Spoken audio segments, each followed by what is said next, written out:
Thomas Paine, Thomas Paine, Thomas Paine, Sam Adams, Sam Adams, Sam Adams, Benjamin Franklin, Benjamin Franklin, Benjamin Franklin. These men spoke up for what they thought was right. From their courage came such documents as the Declaration of Independence and the Constitution of the United States. From their willingness to speak what was sometimes unpopular but right, we enjoy such liberties as freedom of speech, the right to keep and bear arms, and freedom of religion. There are those who still wish to oppress our freedoms, and there are still patriots willing to stand up and defend life, liberty, and the pursuit of happiness. Men like Zeb Bell, who honor our founding fathers and what they stood for.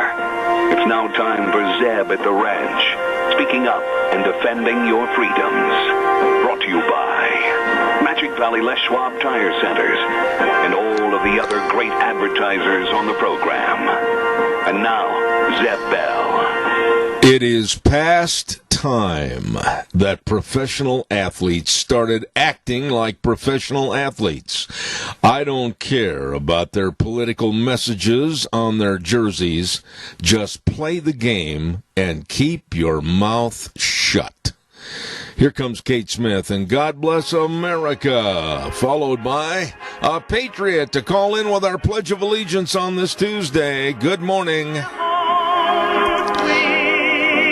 And a good morning to you and yours. I'm Zeb Bell, and we welcome you to Zeb at the Ranch for the next 3 hours. We'll try to give you all the news and the honest truth as to what's going on. Don't forget, too, our major sponsor, your Magic Valley Les Schwab Tire Centers, all 7 locations, serving you with the best of tires and, of course, in a very safe, clean environment, along with our friends at Burley Physical Therapy and Rehabilitation at 1263 Bennett Avenue, Suite 2 in Burley, helping you get back to being you.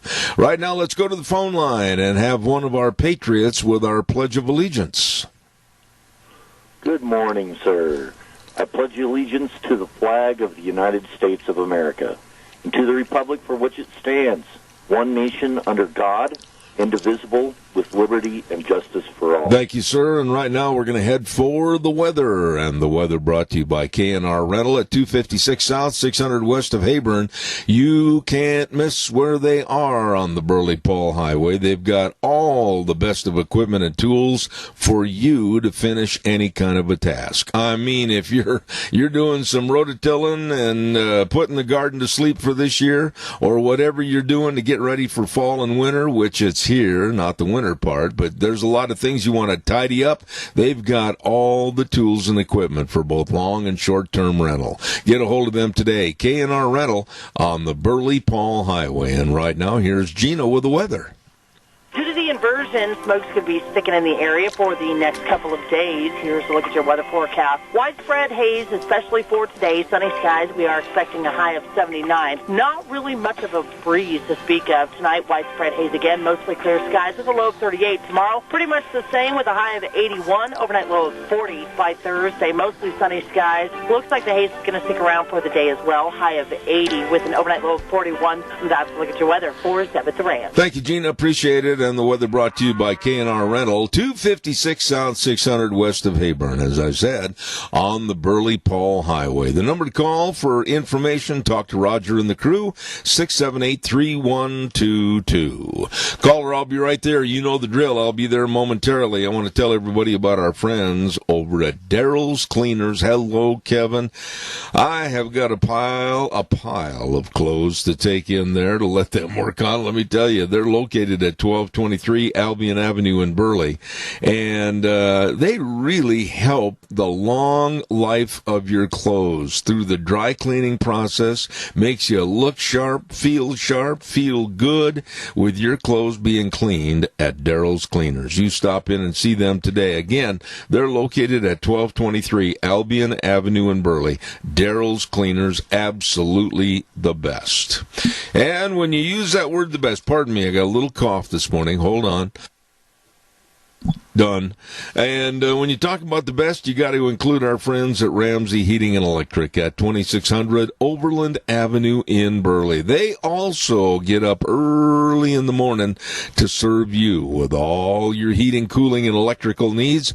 And they open the doors 7:30 to 5 Monday through Friday. I urge you to get ready for the colder temperatures and make sure that your heating and everything is taken care of. New furnace filters, everything. Ramsey Heating and Electric, 678-0459, and they're located at 2600 Overland Avenue in Burley.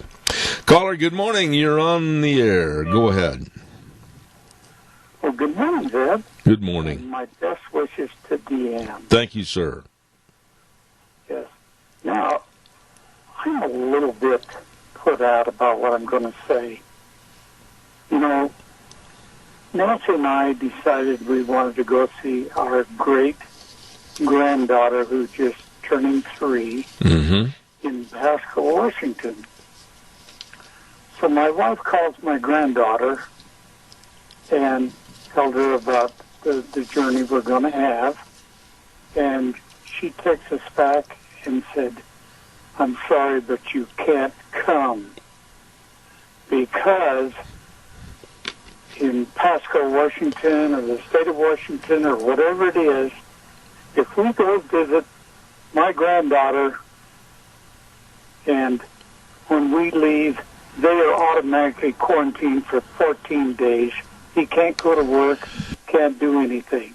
If that isn't socialism, communism, and everything else you can think of, I don't know what it is. You know, Keith, I'm going to tell you right up front, I agree with you, but I don't know all the rules and the parameters of other states, other cities, other locations as to what they're doing or making people abide by.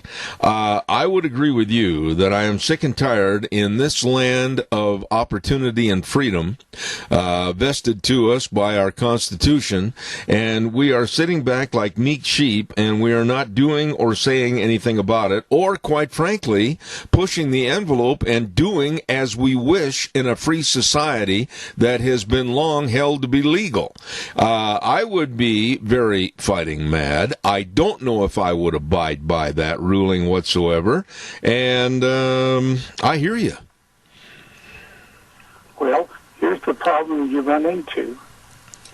Some of your neighbors are really good, and some of them are snitches. In fact, some states or cities pay people to snitch on you. Yeah. And this is what would be the concern. I got really upset.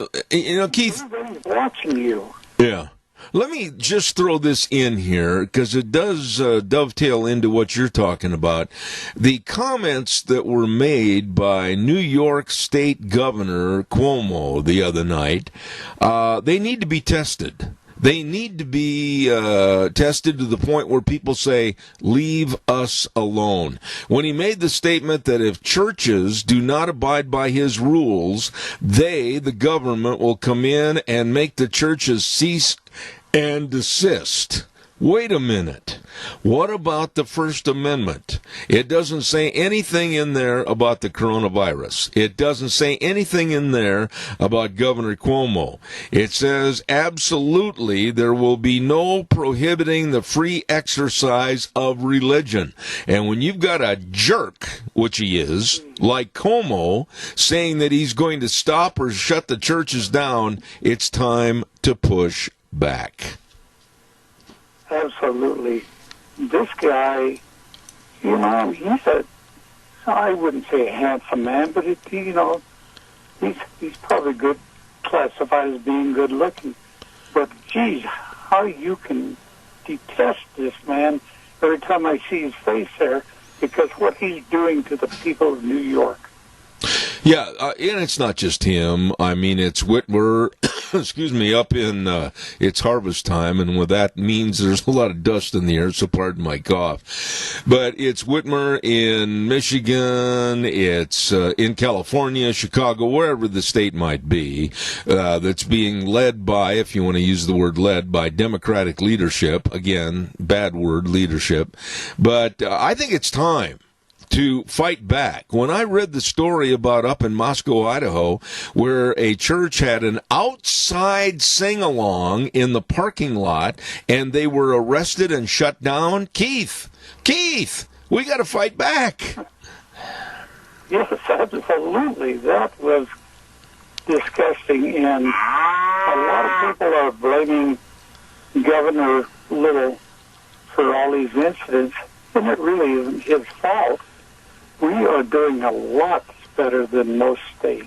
Yeah, we are, but I'm not going to... The coronavirus is a serious virus. The coronavirus is something that needs to be addressed. It's not something that I certainly hope and pray they'll find answers to for injections that can either greatly minimize it or stop it. But we cannot live our life in a bubble, nor will I. And when you start telling people they can't go to church, when you start telling people that they have to stay at home, and in this land of freedom and opportunity, it's time to fight back, and I really don't give a whit about who's offended by that statement.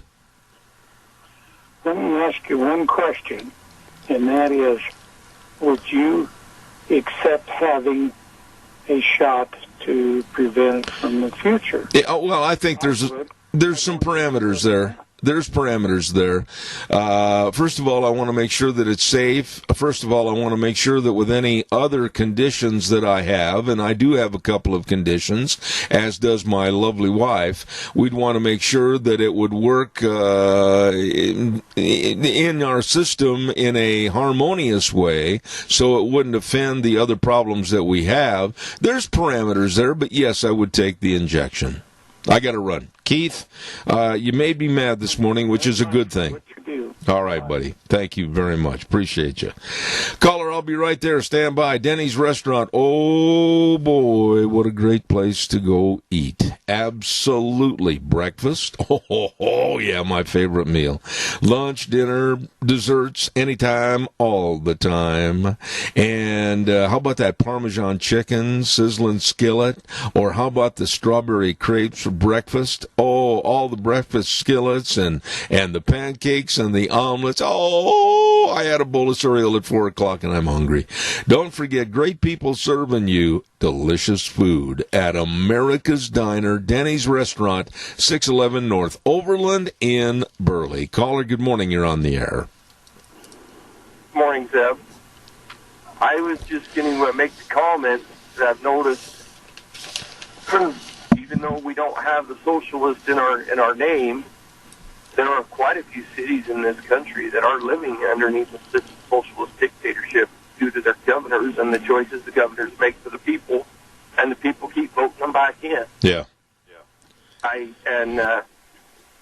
People may argue with me if you want. I'm having a very, very hard time hearing you really quiet, but the point I'm trying to make is we got elections coming up here very, very soon, and we need to have people go out and vote. It doesn't matter who you vote for. Vote for your conscience. Vote for who you want, for the future you want. Because as it stands right now, we are very, very, very short away from losing everything. And I know it's been said over and over and over again. The news isn't going to tell you the truth. They're going to tell you what they want you to hear, what they want you to lead you to believe. And not the news, I should say the media, most of the major media outlets. But anyway, this is kind of this is a very important part of our history right now that we're living.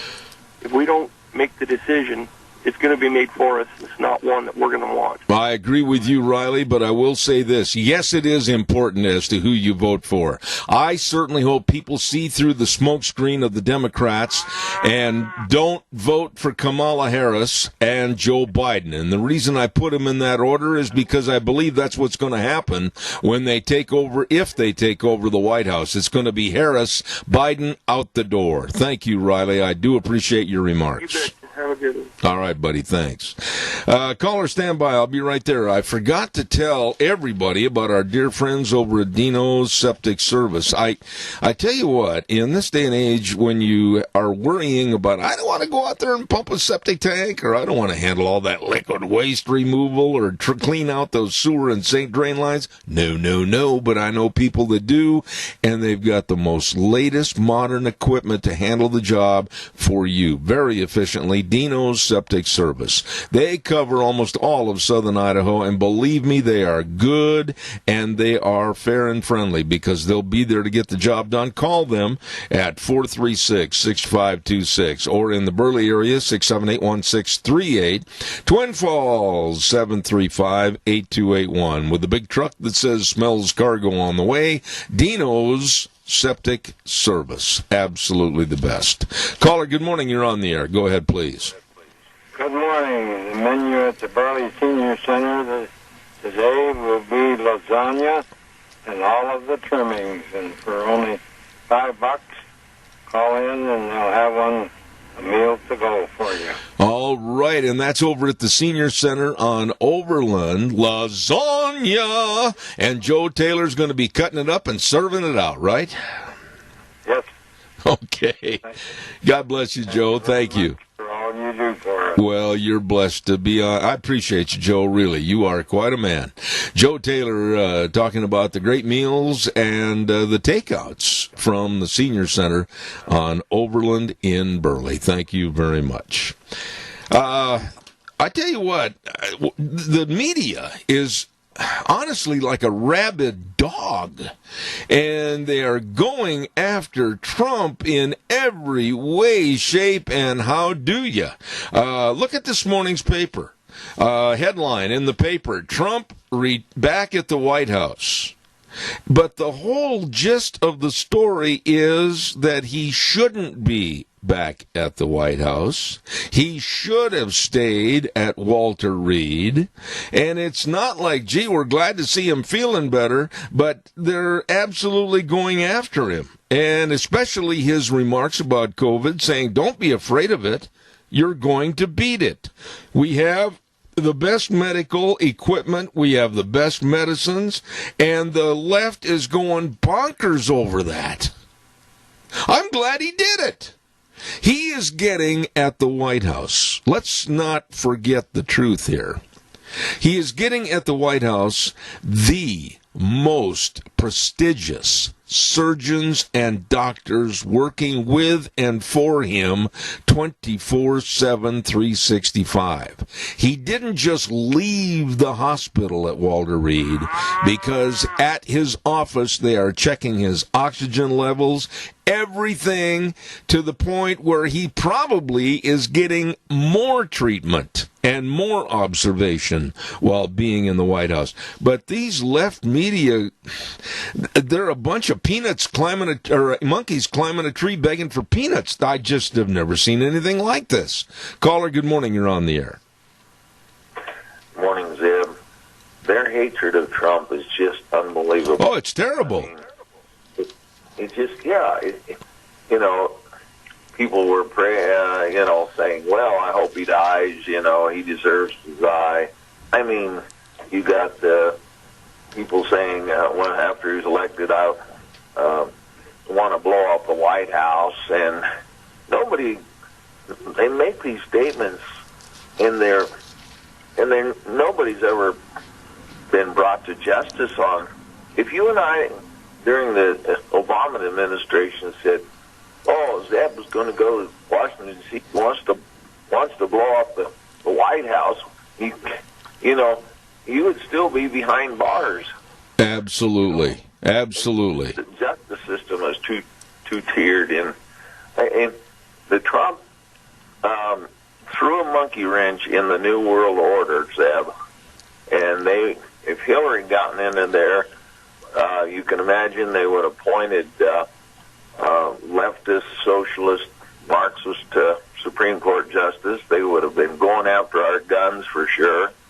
And everything else that goes along with, they would have been implementing what Biden and company are now suggesting if they get elected. It's scary right now. I mean, I've never been more fearful for our country. Well, I agree with you, and I've never worried as much as I'm worrying about this election. I think it's going to be doctored. I think it's going to be very, very fractious. I think it's going to be behind the scenes. Oops, we just found a bag of votes. Oh, well, they're for the Republicans. Let's get rid of them. I don't trust this election. I think it's absolutely going to be illegal, if you will.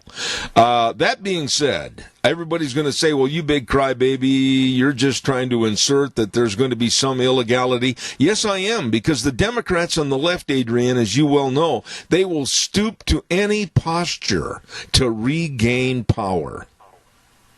Absolutely. Unfortunately, Christopher Wray, our FBI director, should have been canned a long time ago. Oh, absolutely. And he come out and made a statement and said, there's no evidence that there's been voter fraud in the past. Come on, where's his head? Yeah. It's certainly not looking at the facts. I think there's been almost 1,000 indictments and convictions of voter fraud.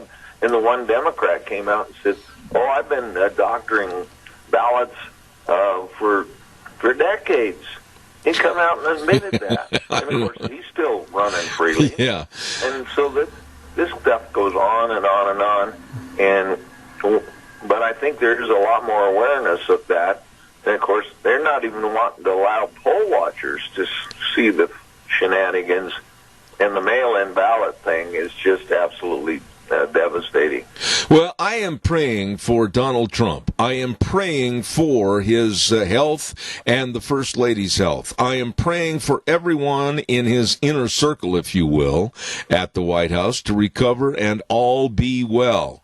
And for the left and some of the vile, absolutely juvenile attitudes they've had, where they, first of all, they were saying and blaming Trump for all the COVID deaths in America. Even our own Jim Jones over in Eden did that in his editorials. And now that Trump has got it, they were almost glad or gleeful that he was in the hospital with COVID. And now that he got out and he's trying to make a road to recovery, they're down in the dumps because they don't want the man back in the White House. This man was doomed from 2016 with the left and Democrats and their hate and their absolute insanity to get him out of office. Yeah, insanity is right. That's what they are so angry, and you can see it. I very rarely ever watch CNN. I turn it over once in a while, and I can't stand it, because these people are vile. Oh, my. They're not humans in the sense that they're like robots. You hear one, and they all parrot the same thing. Yes. And so it just, we've got to keep doing that. Pray for our country and pray for our leaders like Trump, and hope that God will bless us, even though we've stopped being a Christian nation by practice, Zeb. I agree. We need that flaming righteousness from the pulpits again. And people, if you haven't registered to vote, get out there and do that. All of our kids should be in class, and they should be in class. Call the governor's office, 334-2100. CDC, Zeb, says... I got to run, Adrian. I can't keep going on to other subjects. I've got to run. Survival, even if you get infected, right. 99.997. I got to run. It's almost impossible to die if you're a young kid. Got to run. Thank you very much. I appreciate your remarks. Thank you very, very much. Caller number 2, I'll be right there. Stand by. I want to remind everybody about Barry Equipment and Rental, Sales, Service, and Parts.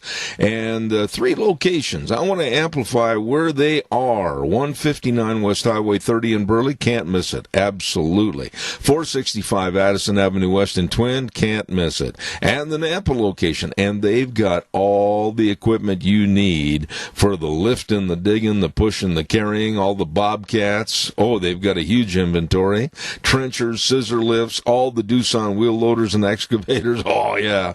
And financing programs to buy, excellent programs, and great lease programs. And they'll teach you how to run the equipment. Barry Equipment and Rental. Burley, Twin Falls, and Nampa. You stop in and see those good folks today.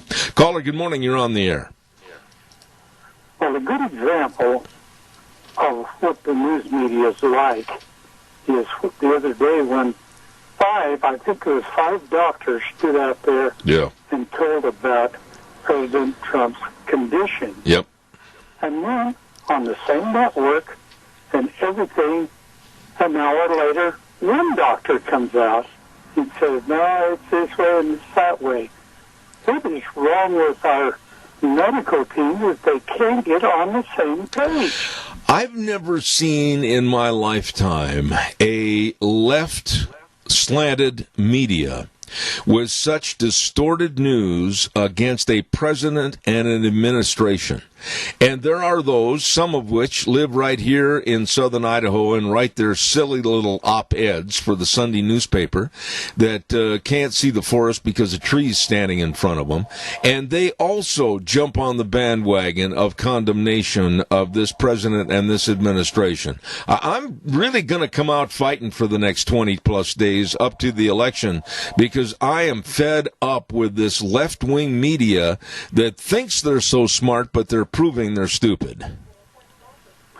You know, this Jim Jones, does he hold any office of any kind? Not now.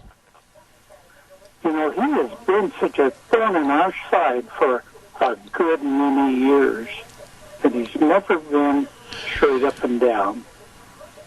Well, I'm not going to get into whether he's been this or whether he's been that, but I certainly am not going to give him any advocacy for his writings. Every week, his opinion op-ed page in the paper is negative, hate, and I'm fed up with it. I wished he'd find another topic just once so that I could sit back and say, my gosh, he does know something else. You know, I don't have any correspondence with him. I don't know anything about him that I can remember 20, maybe even 30 years ago of him being opposite of America. Well, he's supposedly a past Idaho Supreme Court judge, and his biases lead me to wonder about all the cases that he sat and presided over, and former Attorney General, and I just have nothing really too good to say about him, so I won't say anything at all. Keith, I got to run. Thank you very much. Appreciate it. You've already said it. All right, buddy. Thanks. Last night, and I did not see this live, but I heard about it and watched a little replay of it on a sports show. Green Bay Packers' Zadarius Smith, after sacking the quarterback for the Atlanta Falcons, Matt Ryan, turned and he knew exactly where the TV cameras were. And he turned to the TV cameras and unrolled his T-shirt under his jersey and showed a sign that said, "Rest in heaven, Breonna Taylor." Now, maybe that doesn't upset you, but it certainly does me. Athletes with messages, mostly political on their jerseys, whether it's the NBA with the silliness of LeBron James and others, or whether it's the NFL, whether it's Major League Baseball, it must be stopped. The arena, the football field, or the baseball diamond is not the place to air or vent your political wants or needs. If you'll recall, and people that are a little older like I am, they will recall former Chicago Bears quarterback, and he was also a quarterback at BYU and an outstanding football player, Jim McMahon, years ago, when he played for Mike Ditka as the coach of the Chicago Bears. Jim ran into a whole bunch of trouble with Pete Rozelle at that time, commissioner of the NFL, for wearing a headband, a sweatband, that was not a sponsor of the NFL. I believe it was Nike. I'll stand to be corrected if I'm wrong. But he had the Nike logo on it, and he wore it out covering it up with his helmet. And when he took his helmet off, there it was, and boy, Rozelle went after him. A sweatband with a logo from another sponsor. And look what it has evolved into today. The absolute messages politically that these players are getting away with on the basketball court with Black Lives Matter, and some of the things that they say and do and wear. Last night, another political message about Breonna Taylor. And I think these players should be fined heavily and or suspended. Black athletes, and I'll say this, like LeBron James, are out of control. They think they are in control. He walked off the court the other night before the game was over. It was a losing cause to the Miami Heat, and this slug, that's what LeBron James is, just walked off the court. What does that do or say to the younger generation that hero worships these people? It's absolutely pathetic. Caller, good morning. You're on the air. You hit the nail right on the head. You know, the commissioner of football now says that it's just free speech. It's their right to do this. But where were they when Tim Tebow would take a knee and thank God for a touchdown or a game? You just took away my next paragraphical statement that I wanted to make. I totally agree with you. They came after him like flies to a plate of milk and condemned him for showing his Christian faith. And then they let this other garbage go? Exactly. That's exactly it right there. And where were they when these Houston players wanted to put the names of those police officers that were shot and killed on their shoes? Yep. What happened there? They banned it. They threatened to fine them. So it isn't free speech. NFL, NBA, and the Major League Baseball are all in bed with the Democrats and the socialists and the mainstream media. Well, I want to preface some of my remarks that I made just a moment ago. For those of you that don't know, and by the way, Sean, we got a little feedback over there, please. For those of you that may not know this, I was born and raised in Wisconsin, and many times went to Lambeau Field to watch the Green Bay Packers. That was a rite of passage back there. I mean, you had to be a Green Bay Packer fan, and I was. Up until all of this started this year, I am not cheering for them. I am not doing anything for them. And when I heard about this action last night, that was a planned political action to the TV cameras and to the nation that was watching, I think it's high time that these players are fined or suspended for bringing politics onto the gridiron or the basketball court. Exactly, because they're like the Hollywood people. It's an entertainment. Yep. It is an avenue of escape from everyday activities. They are entertainers, and they need to realize that. And without an audience, like the NBA, their game last night was what? They figured there was maybe 4 million people watching it. Yeah, I want to interrupt you right there, Doug, because you're making a point that needs to be elaborated on. Their ratings for their finals games right now, I think I heard correct, and I'll stand corrected on this, I think are off like 40%. Or more. They figured there was 4.3 million people watching the game the other night. And somebody made a comment on social media, how many of those millions of deals was a bar that had the games on, but nobody was watching? Yeah. I'm done. I mean, until there's a clarification and a cleanup in the sports world, and until the owners, and I think you'll agree with me on this, until the owners develop a backbone and a spine, and they say, you play for me, and you are getting a good paycheck. I'm making you a millionaire. You will abide by my rules. You will stand for the national anthem. You will not do certain things out in public. You will not do certain things on the football field or the baseball diamond or the basketball court, or you will be heavily fined and or suspended and fired. And it's going to take the ownership to develop a set of guidelines and rules for these prima donna, overpaid, underworked athletes, whatever their color, whatever their race, to wake up and smell the coffee. Yes, but the owners look at the almighty dollar. If they've got the LeBron James on their team, then they've got the viewers. They got some money coming into their deal. But what LeBron James doesn't know is business 101. You do not make the people mad that is giving the money to pay your paycheck. Yeah, but you're here again. Now you bring up another point that we need to elaborate on. Here's a guy that his jerseys and the kids, they absolutely want to be like LeBron James. And they follow everything he does. They try to imitate his mannerisms. They try to imitate his moves and everything. And the jerk walked off the floor before the game was over the other night. Whoa, great sportsmanship for these kids. Oh, yeah, he's like a 2-year-old throwing a temper tantrum in a store because the mom is not going to buy him that toy. Amen.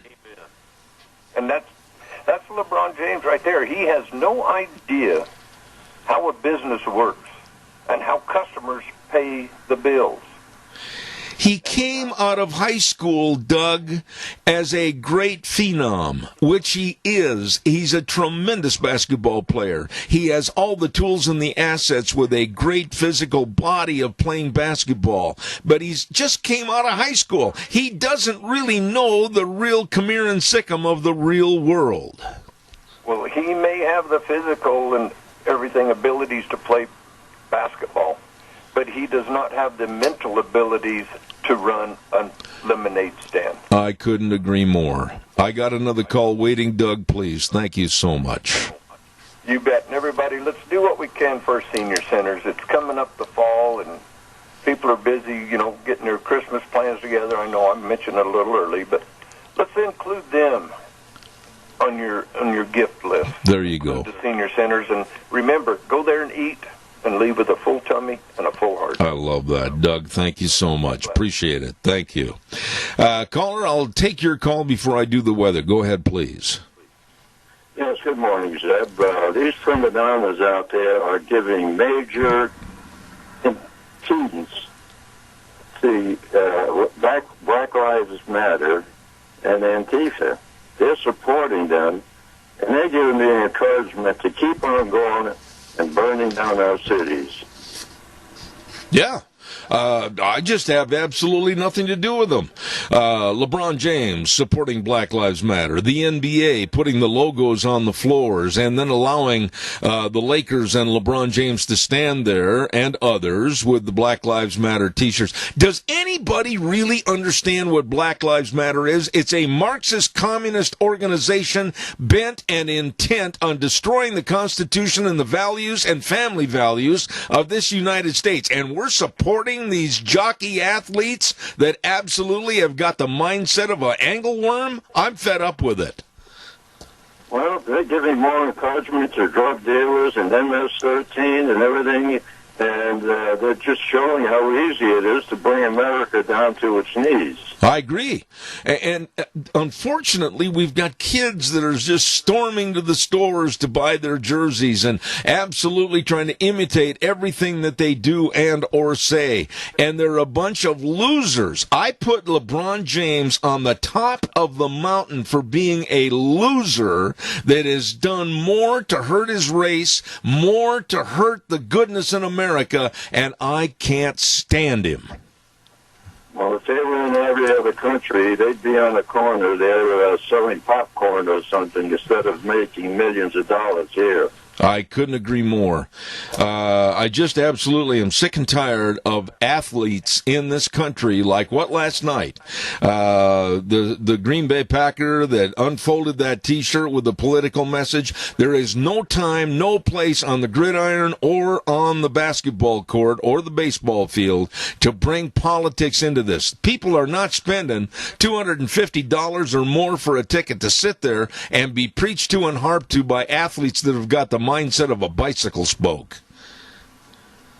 Well, they're enemies of America, but you got a lot of people out there in the Democratic Party and the hammer and sickle bunch that are in love with these guys. Well, unfortunately, you're right. Tony, God bless you and Mary. Thank you for your call. You're welcome. All right, my friend. Thank you. Want to do the weather forecast right now. I'm sick of these athletes. I mean, the ESPN and everybody else just going up to them, and these announcers are just like little Gumbies. Oh, please, Mr. James, tell me all about the game. How did it feel to win? Oh, you knotheads. Is there any reporter today, or are there any reporters, plural, that have a backbone and are going to stand up and say, why did you walk off the floor? That was ridiculous and harmful to the mindset of a lot of kids, showing what a poor sport you are. Put that question in front of LeBron James. He's a jackass. Got to calm down, Zeb. Don't forget the grand opening of Mount Harrison Audiology and Hearing Aids, and it's going to be tomorrow from 2:30 to 5:30 p.m. at their new location right there on the Minidoka Hospital campus. Yeah, it's right basically in the same area. You can't miss it, and they're going to have all kinds of goodies like cinnamon rolls and hot cocoa and prizes to give away, and you'll get a chance to tour the new office and find out all the latest techniques in hearing audiology. So you get over there. Really good people. And if you have questions, call them. Make a hearing screening today at 312-0957. Mount Harrison Audiology and Hearing Aids, grand opening tomorrow. Right now, here's Gina with the weather. Due to the inversion, smokes could be sticking in the area for the next couple of days. Here's a look at your weather forecast. Widespread haze, especially for today. Sunny skies. We are expecting a high of 79. Not really much of a breeze to speak of. Tonight, widespread haze again. Mostly clear skies with a low of 38. Tomorrow, pretty much the same with a high of 81. Overnight low of 40 by Thursday. Mostly sunny skies. Looks like the haze is going to stick around for the day as well. High of 80 with an overnight low of 41. And that's a look at your weather for Zeb Duran. I appreciate it, Gina. Thank you very much. And the weather brought to you by our friends at Mount Harrison Audiology and Hearing Aids. They help me. They can help you. Please, if you've noticed a diminishment in your hearing, don't put it off. You call them today for a test. 312-0957. Calls are welcome and appreciated. 436-2244, 1-866-927-4587.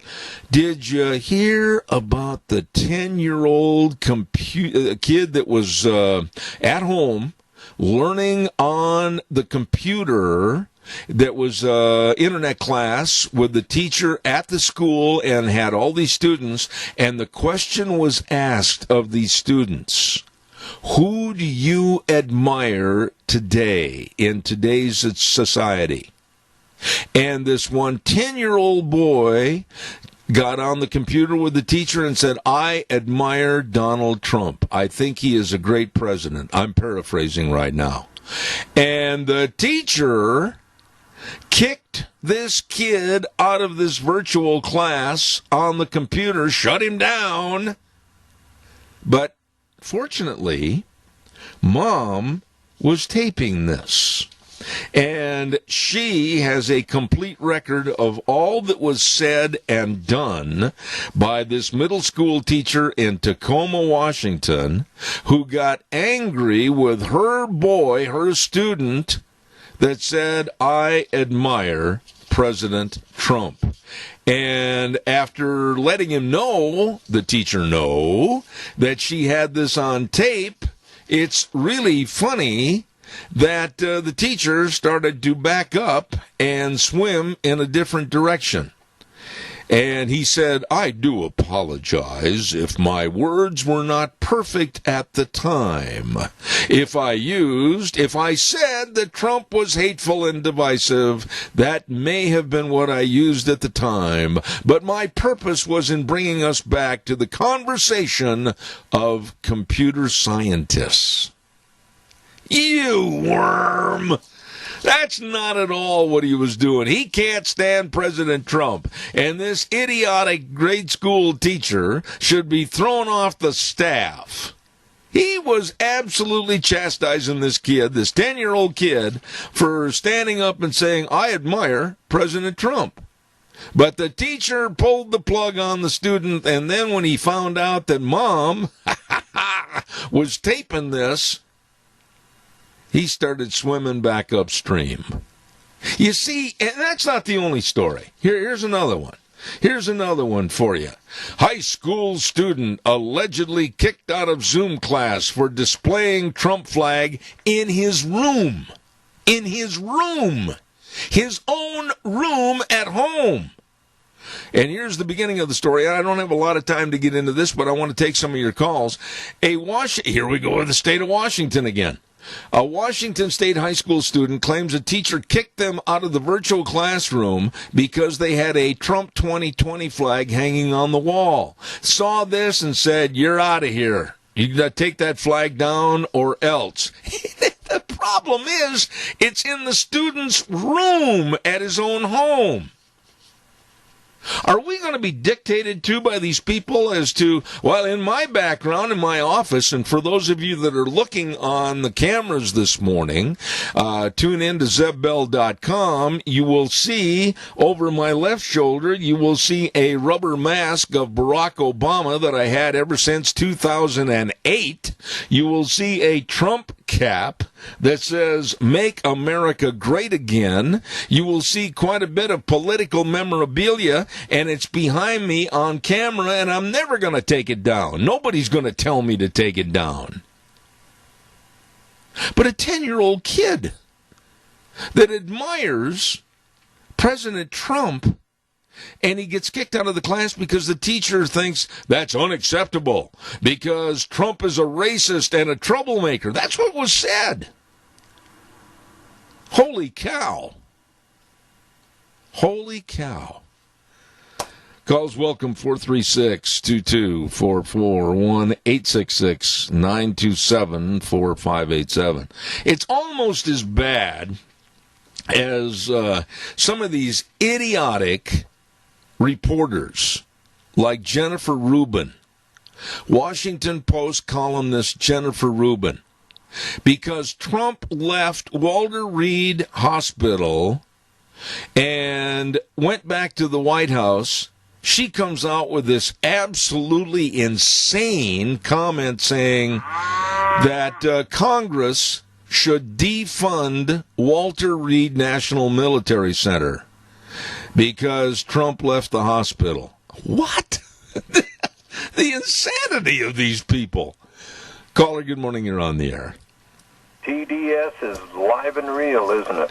You know, when I get telling these stories, I'll bet you a $100 bill, my good friend, that when the program's over, I will have calls and people are saying, oh, you're making some of this stuff up. I've got the printed copy of all this stuff right here. Yeah, I seen that on Twitter and Tucker Carlson last night, and it was, I mean, these people have lost it. One thing you can thank President Trump for, he's not like the left. He doesn't try to silence his enemies. He exposes them and hands them the microphone and lets them dig their own hole. Amen. You know, I agree with you. Sean, I got a little feedback here, if you would, please, sir. I couldn't agree with you more. The left is absolutely like a dog out behind the house right now. This is my bone. I'm not going to share it with anybody. And the left feels this is their country, and they're not going to share it with anybody, and they're going to fight anybody that it's a conservative. They're going nuts right now. I think they've all got rabies. Yes. And one thing people need to understand out there, things are not getting worse. The veil is being pulled back. Got it. Things are being exposed Absolutely. What's going on. Absolutely. You know, when you start talking about these stories about these kids that are thrown out of a class or they're cut off of a class because this one young man very politely said he admired President Trump, my goodness sakes, what are we teaching these kids? Well, that's where the school shutdown and these virtual learnings has been an eye-opening experience for a lot of parents. You're not kidding. I mean, just think about it. They would not know all of this was going on unless it was in their home and they can see it. Well, I tell you what, I've just had it with athletes and the left and people like Cuomo in New York and de Blasio, the mayor of New York City, and some of the idiocy that's going on in this country. We got to start calling it out. Doug, I've got to run. I'm late. Thank you so much. Okay, one quick little thing. It'll take about 10 seconds. Think about this. I had a guy tell me yesterday he thinks why Cuomo, or not Cuomo, but de Blasio is shutting down the schools is because that's where a lot of polling places are. Could be. Could very well be. It's a good point. Doug, appreciate you always. Thank you very much. Don't forget our major sponsor, your Magic Valley Les Schwab Tire Centers. All 7 locations absolutely offering you the best in tires, all vehicles, all sizes, all tread designs, everything for you right there. And they've got the service trucks that absolutely on the farm, on the dairy, on the ranch, you run into trouble, you're at harvest time. Holy smokes, just give them a call and they'll be there to serve you. The best in brake service, front end alignment, shocks and struts and batteries. All of this at all 7 locations of your Magic Valley Les Schwab Tire Centers. James and Buell, Dan on Pole Line in Twin Falls, Lane and Rupert, Mike and Jerome, Dave on Blue Lakes and Twin, the Twist family in Paul, and my buddy Trent on Overland in Burley. Nobody better. Your Magic Valley Les Schwab Tire Centers. Got to run. I'm late. See you in 7.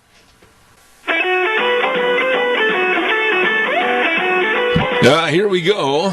Hour number 2 on this Tuesday, October 6th. Zeb at the Ranch with our major sponsor, your Magic Valley Les Schwab Tire Centers. All 7 locations serving you with the best in tires.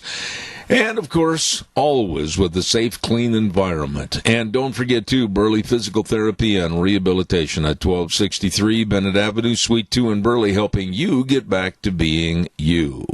Right now, let's listen to this good word from Western Waste. From the canyons of the Snake River and all across southern Idaho, we're all at the Georgia disposal.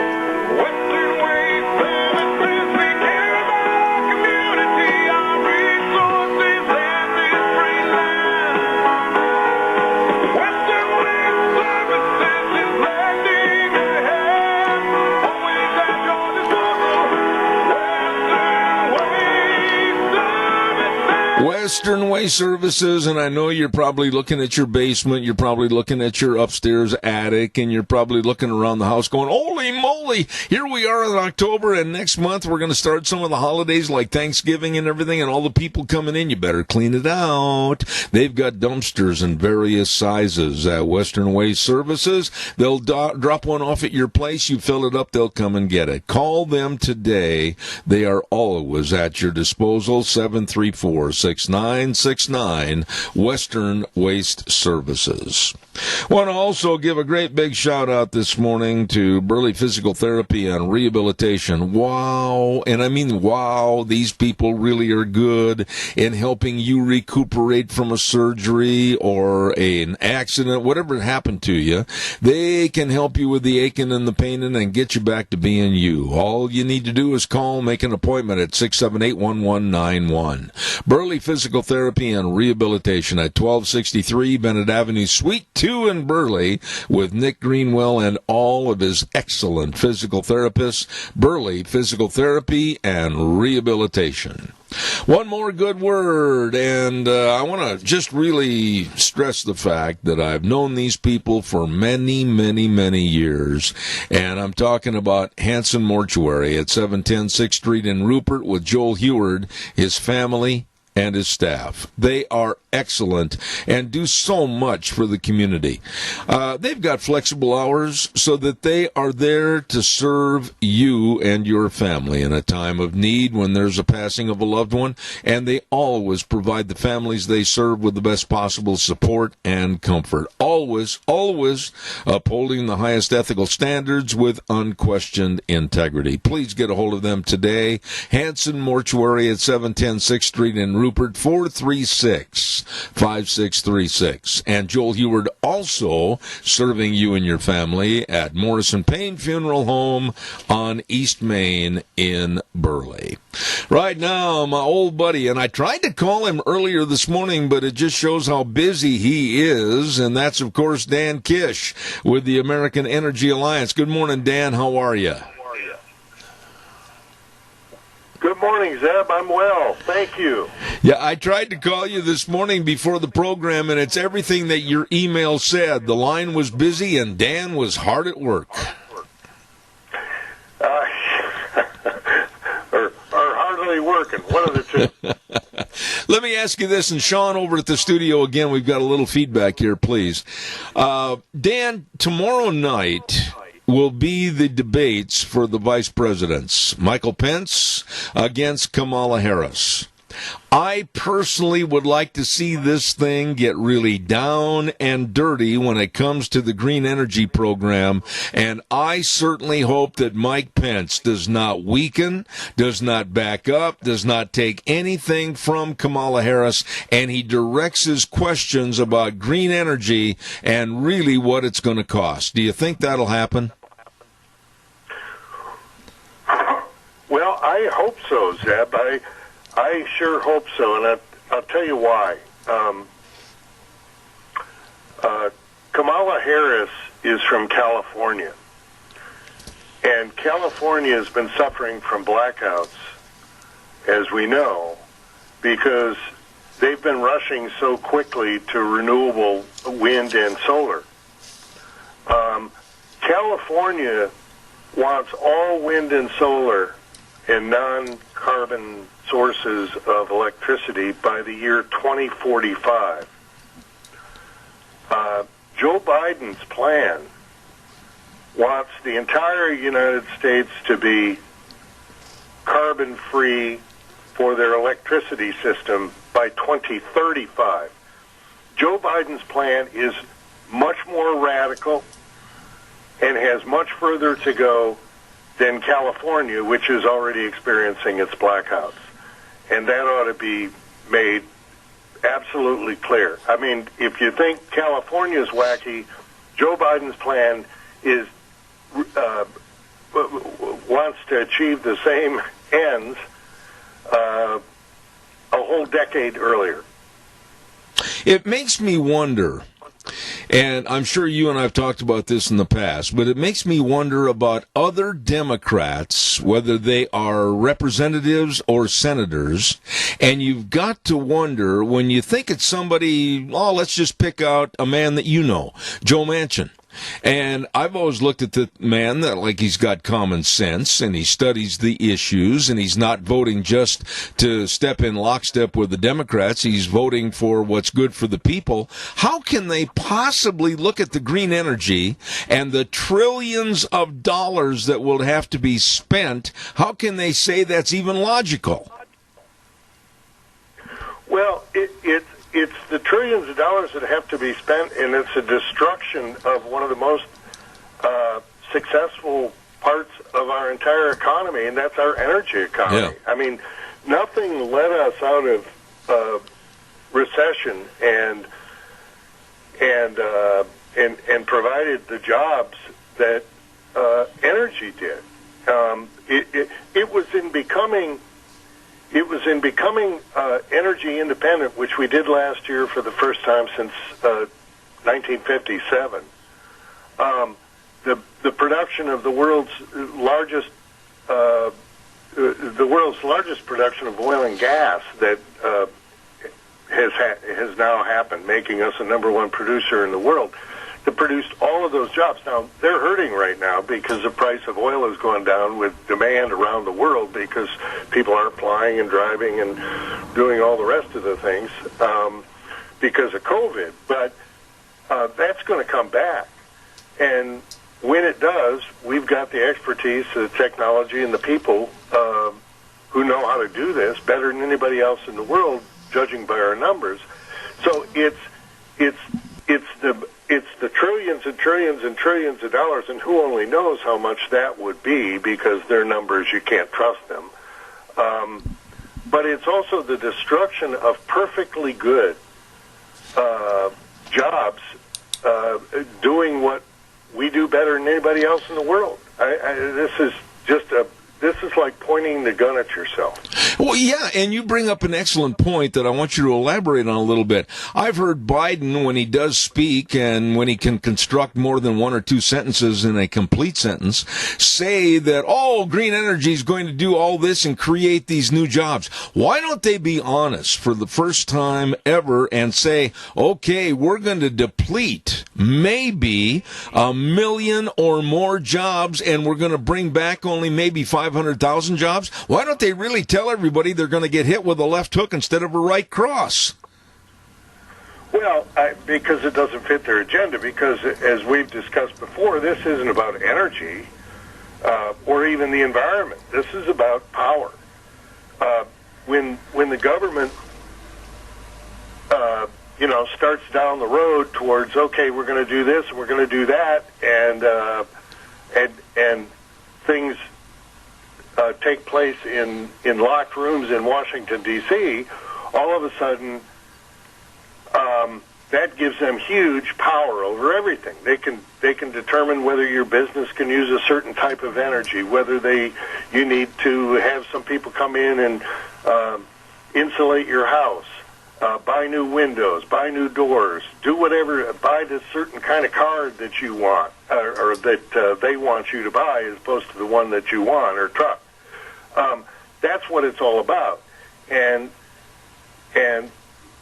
so ultimately what this becomes is a shift of power from people individually making decisions that make sense for their lives based on what they think is best, to some people in Washington deciding for all of us and telling us what it is that we're supposed to do. And, that's the whole reason we threw off the King of England back in 1776.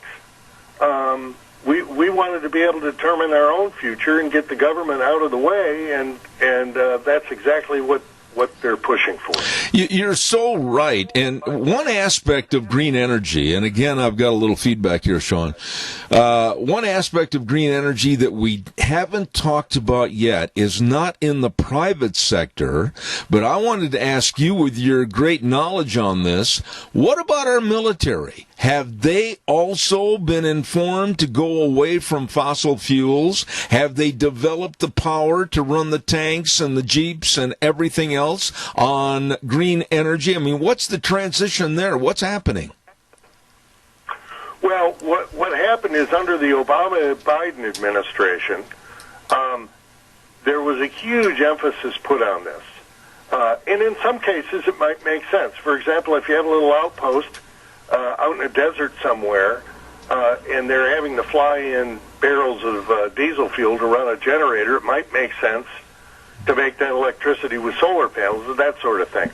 But what they were doing was crazy stuff, Zeb. I mean, they were the Navy Secretary was talking about an all-green fleet, and that didn't include nuclear power, which doesn't put out carbon dioxide. I mean, which is what our biggest ships run on, aircraft carriers and the like. What they were talking about was using biofuels for bunker fuel in steam-driven turbines on ships, and having the so-called green fleet. They were talking about changing over jets to use all biofuel, which, to some degree, isn't necessarily a bad thing. We make that here in the United States and that sort of thing. But they were paying $50 a gallon for it. Ooh. $50. When you could buy the same thing for $2.50 for Jet A. And that's the sort of crazy stuff that they were doing. If you wonder what happened to the defense budget, they were pouring huge amounts of money into all of this stuff, trying to make everything clean and green,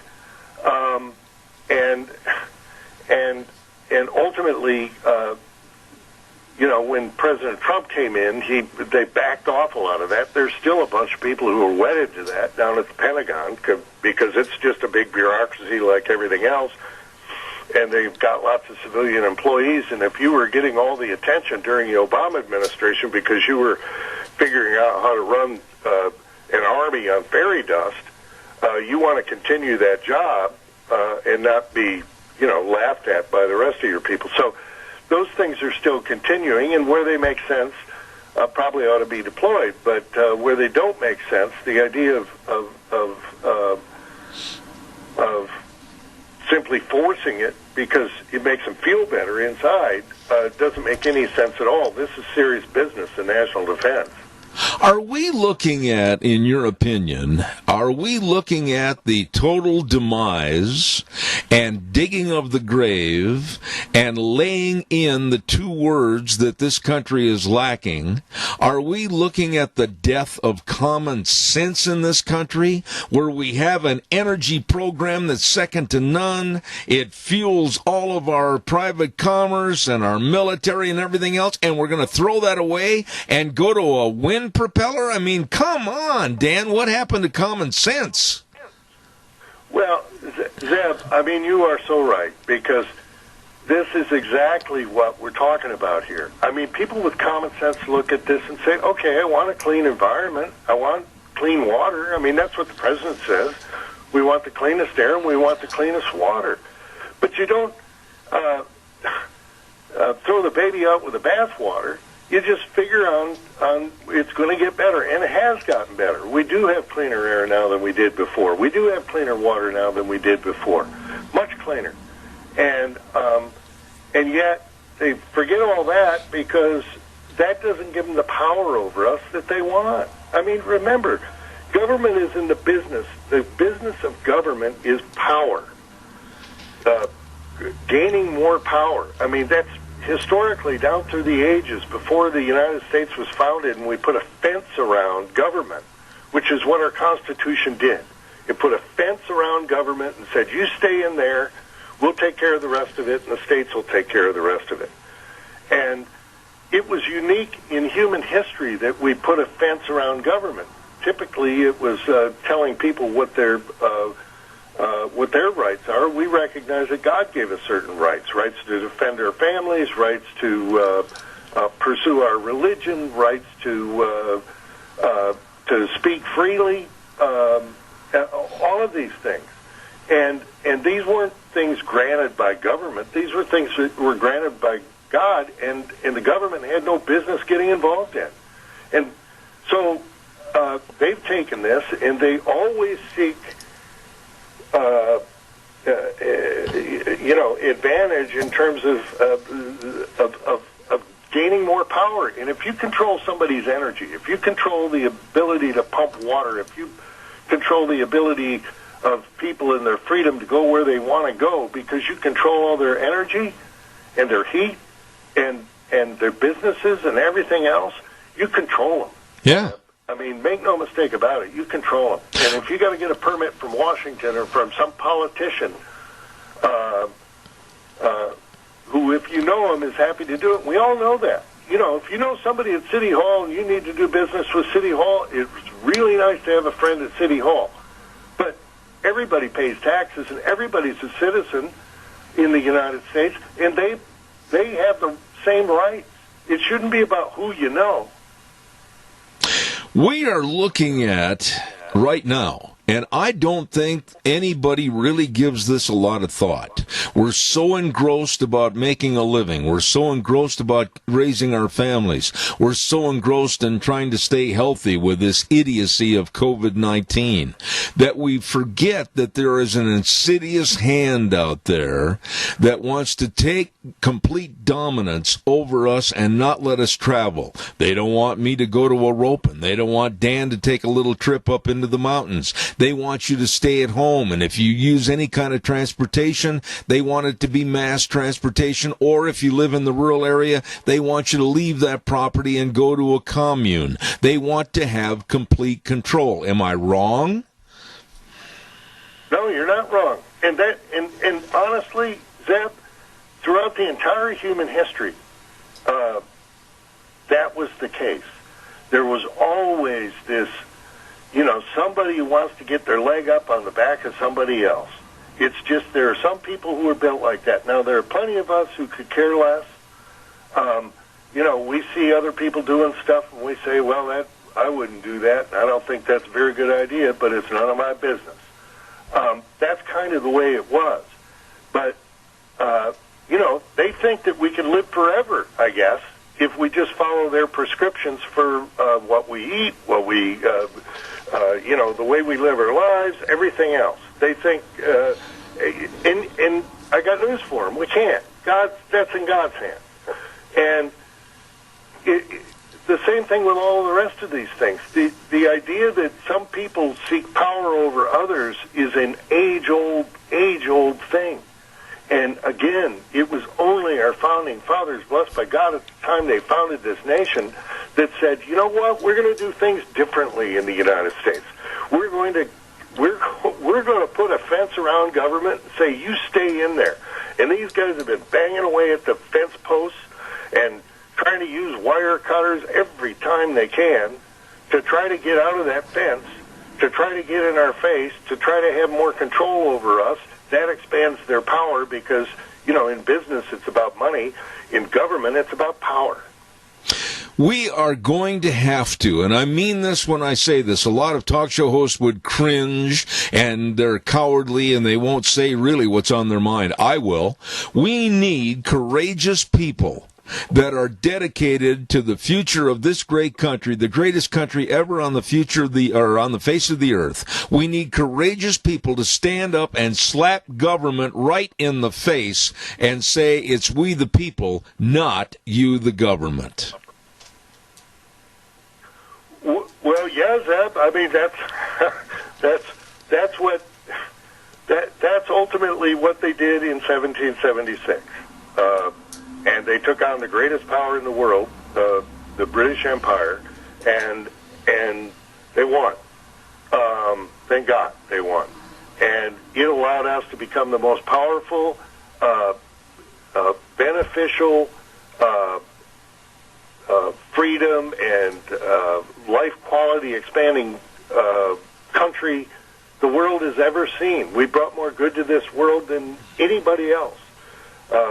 Cures for diseases and solutions to problems and ways for people to crawl out of poverty. That's what our free economy and giving people, rather than some bureaucrats in Washington, the power over their own lives to do what's in their own best interest as they see fit, and what worked and what didn't. But when the government makes all those decisions for us, when the government makes a bad decision, they seem to make a lot of them, we end up all having to pay the price. I could talk to you for hours, Dan, and I really appreciate always the knowledge that you have on energy or the lack thereof, and God bless you with the American Energy Alliance, my friend, Dan Kish, and I just really look forward to next Tuesday. Thank you, sir. God bless you. God bless you too, Zeb. Thank you, sir. Man that really knows, and we've been friends for years. He's been on my program, I think, 12, 15 years, and this weekly segment I really appreciate. Thanks to Dan Kish. Want to remind you, too, about a great place to go eat, and they are good people, and I'm talking about Denny's Restaurant at 611 North Overland in Burley, and another location at 291 Pole Line Road in Twin Falls. Oh, yeah. Breakfast, lunch, dinner, desserts, anytime, all the time. I mean, how about the different items like the Parmesan chicken or the strawberry crepes breakfast or all the salads and the sandwiches and the burgers and the breakfast skillets? Oh, my goodness, it's good eating at America's Diner.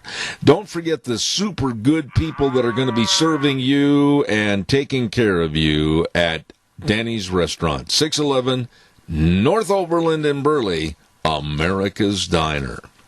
Want to also mention, too, about our great friends at Let's Ride. Oh, yeah, get your motor running. Let's Ride, 270 Highway 24 between Rupert and the World. Oh, they have hours that are going to suit your schedule. Monday through Friday, 9 to 6, Saturdays, 9 to 2. And they've got all the side-by-sides. They've got all the four-wheelers. They've got all the accessories. What are you waiting for? You got to get out of town and head for the hills and have some fun. Enjoy life on the great machines they've got over there at Let's Ride. And a super service department to keep you running, too. Don't forget these great folks. Let's Ride, 270 Highway 24 between Rupert and the World, where the fun is sold. Caller, I'm going to give you exactly 1 minute. I've got a guest waiting. Quickly, go. Okay, Zeb, this is just a question might sound kind of dumb, but do you feel that besides solar panels, every home, if we're not careful, we'll be obligated to have a small windmill in their backyard? I don't know what's going to happen as far as dictates from any governmental source as far as saying, Tony and Mary, you got to do this, you got to do that, etc. But we'd better stand up and slap government in the face. And I mean that because it's we the people on the front of the Constitution, not we the government. And I'm sick and tired of being told and dictated to do what they issue. And Tony, I know that you wouldn't. I know that you would fight. And it's going to take a lot of people to stand up and say no. Thank you for your call, my dear friend. Hammer our politicians, that's all there is to it. Amen. Thank you for your call. Appreciate it. Want to also remind everybody about our friends at Cameron and Siemens Insurance. Life insurance, health insurance, retirement planning, employee benefits, all of this and so much more. And when I say so much more, dedicated to serving you, your family, and your business. You be sure and get a hold of them today. Call the number 436-4424. They are very accessible, very devoted to serving you. Cameron and Siemens Insurance, Highway 24 in Rupert. As I said, the number 436-4424. You give them a call, they'll take it from there and serve you. Cameron and Siemens Insurance in Rupert. Right now, we're going to go to the phone line. And I've had this gentleman on my program in the past, and I'm just going to say this flat out right at the beginning. I have the utmost respect for him because he tells it like it is, like I do. He's very straightforward. He's the author of The Iron Triangle, Inside the Liberal Democrat Plan to Use Race to Divide Christians in America in Their Quest for Power and How We Can Defeat Them. Good morning, and I mean a good morning, to Vince Ellison. How are you? Well, I'm doing great, man. It's a beautiful day in America. It's a beautiful day in the Blue Ridge Mountains. I know it's a beautiful day in Idaho, right? It is, my friend, and it's also a great day because you're on my program. I'm going to start it off this way, Vince. I am sick and tired of racism rearing its ugly head in America like never before. I equate this back into the 60s with Wallace and Selma, Alabama, etc., and I think it's being perpetrated by a lot of our prima donna athletes that are overpaid and underworked, especially the likes of LeBron James. What are your thoughts? Yeah, I agree 100%. But what we have, there's a reckoning coming, and the Democratic Party doesn't want to own up to what they've done, so they're deflecting. When they say that there's systematic racism, what they're actually saying is that over the past 50 years, they have failed to do what they had promised to do for black people if they voted for them. It's not systematic racism. It's a situation where they have failed to produce an individual or a grown man or woman that has gone through the public educational system or has dropped out of it, and where these people have any marketable skills or where they have any social skills whatsoever.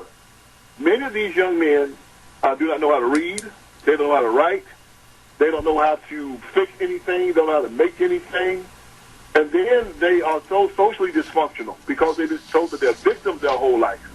That they don't know how to shake hands, look you in the eye, get up in the morning and go to work on time, get married, raise children. It is becoming a dystopia. So, of course, instead of the Democrats taking responsibility for what they've done, and say, yeah, man, we screwed this up, you guys might need to find somebody else to do this, they deflect. And they tell the black community that this is America's problem. And the Iron Triangle, which my book is named after, the black minister, the black preacher, the black civic organizer, and the black politician, tells them because they are paid by the Democrat Party, they also parrot this to the black community and say, this is an American problem. But this is not an American problem. The Democratic Party is very good at taking their sins and placing them on all America. You can go through history and you will find that everything that's wrong in the black community has been done to them by the Democrat Party, whether it was slavery from 1800 to 1860, whether it was the Civil War, 1860, 1865, whether it was the bloodiness and the murder of Reconstruction from 1865 to 1877, and then whether it was 100 years of Jim Crow, where they systematically beat, brutalized, destroyed the black community, and then after that with the abortion, with the riots in the cities, with the terrible schools, with the destruction of the family. All of this has been under Democrat Party control. It is not an American problem. It's not a white problem. It is a liberal Democrat Party problem, and they have been the bane of the existence of this country since their inception, and we got to take them out in this next election. Okay, but Vince, explain to me. I'm just a simple old cowboy out here in Idaho with a talk show program. Explain to me then why over the many, many decades has the black community leaned towards voting for the Democrats? It's the Stockholm Syndrome. Patrick Moynihan wrote about this in his Moynihan report back in 1965.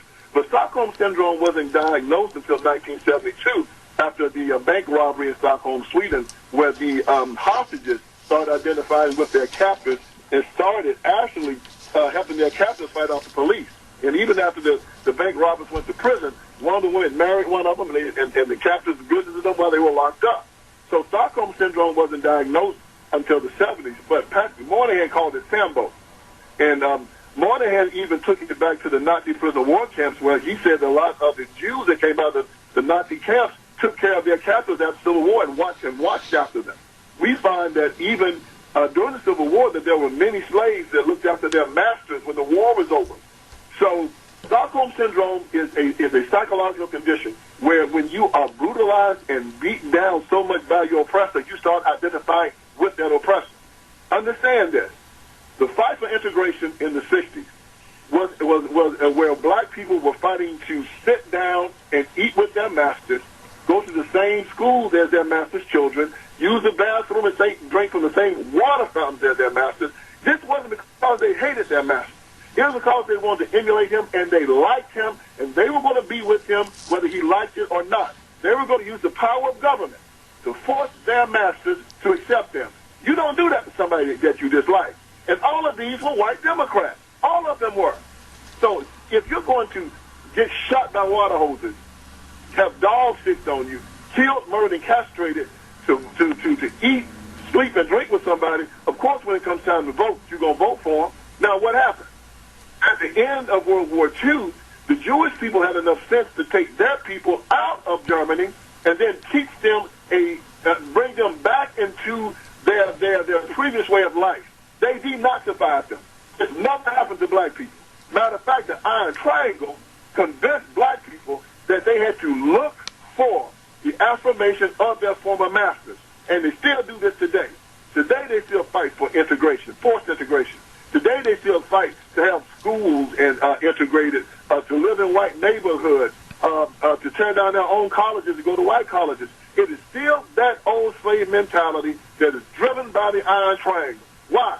Because the Democratic Party cannot exist without the black vote. The same way that the Democratic South cannot exist without black people picking cotton, the Democratic Party cannot exist without the black vote, and they had house Negroes to keep us in line then. They got house Negroes to keep them in line now. Same old thing, just a different day. You know, Vince, many times in my career, and Sean, cut the feedback down on this call, please. Many times in my career, and besides being a talk show host for over 50 years, I announced rodeos all over the United States and Canada, many of which were down south in Georgia, southern Arkansas, Alabama, Texas, Missouri, etc. I have never been treated any better than when I'd go and had to spend maybe 5 days to a week and a half in a certain area, as I was when I was invited to various black churches and then have dinner with black families, of which are my friends to this very day. I am sick and tired of racism in this country being fostered and furthered by politicians, and I don't know how to stop it. Yeah, the only way we can stop it, Zeb, is you keep doing what you're doing, and me keep doing what I'm doing. And I think that now we are wired up in a way that we've never been wired up before. We can use the internet, we can use radio, we can use Twitter, we can jump over the gatekeepers. In other words, see, the Democrats have been controlling, and the Republicans have been allowing them to control. The Republicans don't show up. The GOP doesn't show up. They just don't. And we've been waiting for them to show up. We've been waiting for them to recruit good candidates and go down into the black community and talk to the people and tell them what conservatism can do, and they don't do it. They never do it. Donald Trump is the first one to do it since Abraham Lincoln did, and that's why people respond to him. So what do we do now? We do what I do. I write my book. I get on shows like yours. I get on the internet, and I talk to people directly, and we're making a change. You've seen the polls. They said Trump is up over 20%. That's, oh my goodness, that's over double what he did last time. Yeah. And it's going to keep growing, and it's going to keep growing. Because black people aren't crazy. They see that BLM and Antifa are burning down their neighborhoods. But if we can ever get the GOP to start putting that $1 billion, $3 or $4 billion that they raise every year, put some of it into messaging into the black community, we'll destroy the Democrat Party. Amen. So, I have no doubt. They have nothing to stand on. The black community is pro-life. The Democrat Party wants to abort children up to the 9th month. The black community is 85-90% school choice. The Democratic Party is keeping these children locked in these terrible schools. The black community is against illegal immigration because they know that they take their jobs, they overcrowd their schools, they compete for government services. Democrats want to tear the border down and start another middle path. Black people are pro-Second Amendment. They say over 60% of the 5 million new gun purchases this year were black people. Black people are pro-Second Amendment. The Democratic Party is against the Second Amendment. And black people love their God. They love Jesus Christ. 85% say they are Christian. And the Democratic Party is an atheist religion. Now, why can't we go down there and pick that low-hanging fruit? Absolutely. We don't have the wheel. Absolutely. We don't have it. So people like you and I have to go do it. But once we go down there and we start, we control it. So it'll be a good thing. I totally agree with everything you're saying, Vince. We've got a caller with a comment. Caller, quickly. You're on the air, please. Yeah, Vince, when black people listen to you, they have to know it's true. And you wonder how it is that they have ignored this truth for so long. And it's so frustrating. And I'm so grateful for people like you and Candace Owens and others. There's so many. And you say to yourself, well, how does a African American not realize what is true? Why do they ignore it? Why are they willfully ignorant? And like Trump said, he said, what have you got to lose? So like now you say they're going to come out and maybe bigger numbers than anybody even imagines and vote for Trump and put him over the top. I'll hang up. Thanks. Respond to the caller, please, Vince. Thank you, sir. You are so right. We are making inroads now. One of the most difficult things that we have to deal with when it comes to psychology is two things. When people make decisions based on emotion, it's very hard to pull them back with logic. And most people make emotional decisions when it comes to the Democratic Party because they see a black face. And black people like my father and my grandfather were beaten down and made them feel so bad about being black that when they saw a black person raise up to their station, they wanted to all just coalesce behind this black person and support them. A lot of black people are still that way. They are still that way. And then you have this situation where you just have pride. As C.S. Lewis said, pride is the most abominable, most damnable of all sins. And Jesus Christ said he hated pride. God said pride is one of the 7 deadly sins, and it's the worst of all sins because it leads us into being, arrogant, stiffing our backs. Can't nobody tell me nothing. I've had people actually tell me, and nothing you can tell me that's going to make me change my mind. And they say that pridefully. And that's basically the stupidest thing anyone can ever say. That is nothing you can tell me that's going to change my mind. Sam, I know you've heard it too. Absolutely. Facts. Facts don't matter. Why? Because they're emotional. That's right. They are emotional. And so we have this thing that Did we lose the call? Hello, Vince, are you still... I think we got cut off. Caller, I'm going to take... Okay, he's going to call him back. We'll talk to the caller that was on the line quickly, and he's going to get Vince back on the phone. Caller, are you there? No. Yes, go ahead, please. For your guest I had is driving truck. There used to be a lot more black Americans out on the road driving, and now there's getting fewer and fewer, and more. The majority of the drivers I come across anymore on the main interstates are foreigners who are here on a work visa. Right. Don't hardly speak any English, and that's a big concern to me. We will. We're trying to reestablish the phone line with Vince Ellison, and so Riley, I do appreciate your call, and Sean's working on it right now. Is he back, Sean? Yeah. All right, thank you.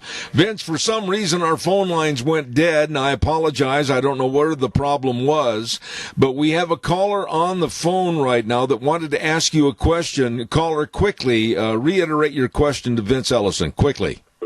Oh, he's gone too. I'm still here. 1 second. Okay, we're having trouble with the phone lines again. Wonderful phone lines, Riley, and then we'll try to get you on.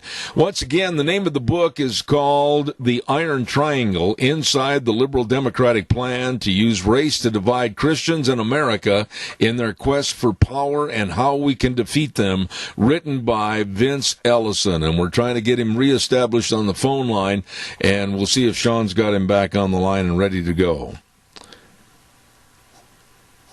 I'm waiting for him to hang up. It's just going straight to my... Okay. Wonderful, wonderful technology we have. Riley, I appreciate your call. Thank you so much. And, Sean, if you keep trying to call... Mr. Ellison, I'd appreciate it, and thank him for his time on there. I don't know what happened to the phone line, but it is not functioning right now.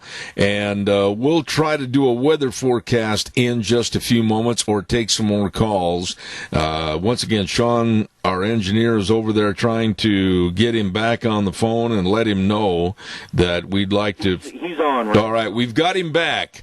Vince, we don't know what happened, but you were cut off inadvertently, and we're so glad that you're back on the air.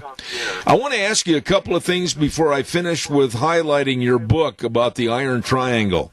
And one of the things I want to mention, and I want to go back to what I started with this morning in our interview regarding black athletes, whether it's LeBron James or who it is, and the wrong impression and the wrong hero worship that is being given to these people as they honor Black Lives Matter and Antifa. What are we going to do to change that attitude?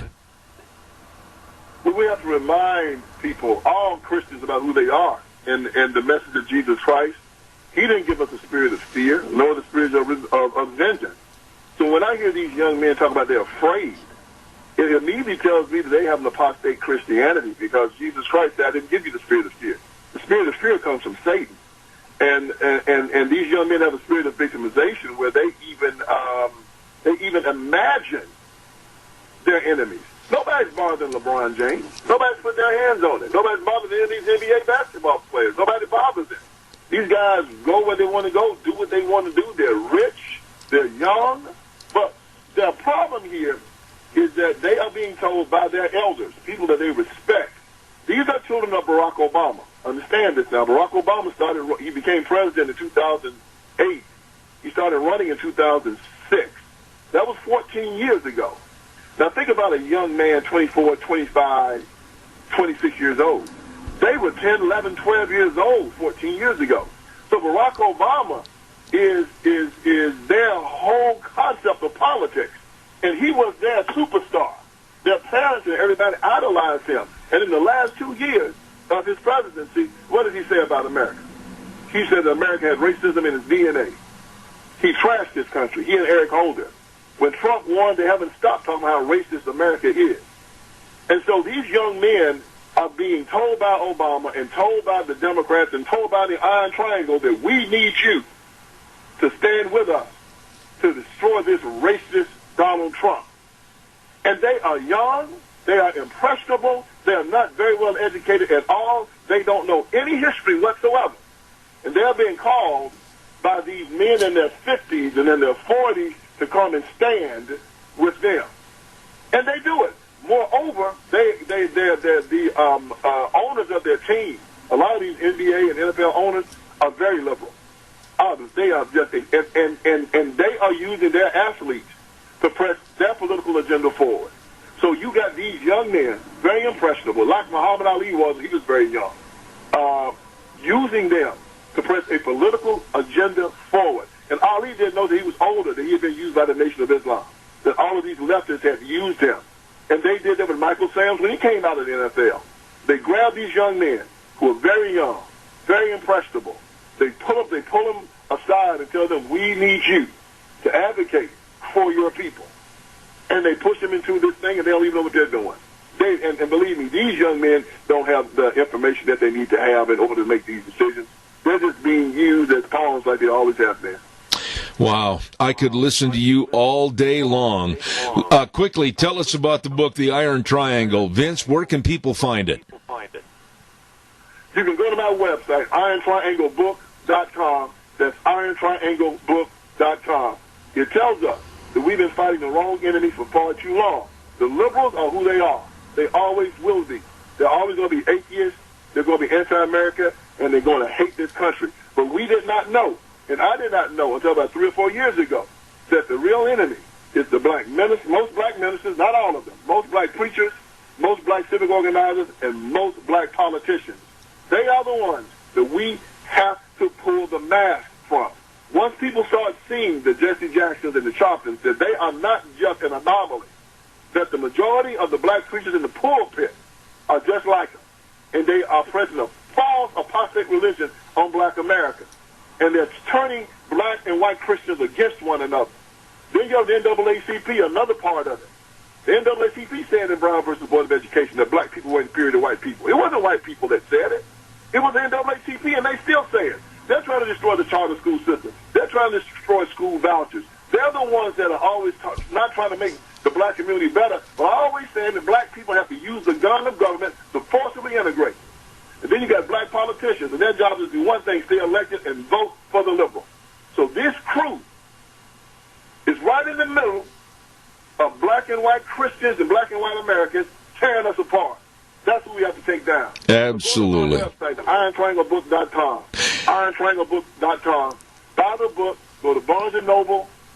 You can get the book there at Amazon.com. Absolutely. Once we know who our real enemy is, then we can start attacking them. Because right now, we've just been flailing and slamming and hitting at ghosts. I could not agree with you more. Vince Everett Ellison in the book called The Iron Triangle. Come back soon, Vince. God bless you, man. Thank you so much. All right, Zell. Thank you. God bless you. All right, sir. He'll be back, I guarantee you, on my program. He tells it like it is. Vince Ellison, and he is the author of the book called The Iron Triangle. Thank you very much. Right now, it's time for the weather. Holy smokes, there again. I didn't look at the clock like I should have earlier, and here we go. Weather forecast brought to you by Phillips Oaks, Goodwin, Crane, and Company, and they are the professionals. They are the professionals with accounting services to the Mini-Cassia area and beyond, and they have been for over 50 years. Let me tell you, they really do a job for you, your family, and your business. The best of tax return preparation preparation, tax planning, assistance with IRS communications, business consulting, financial statement preparation. The list goes on and on.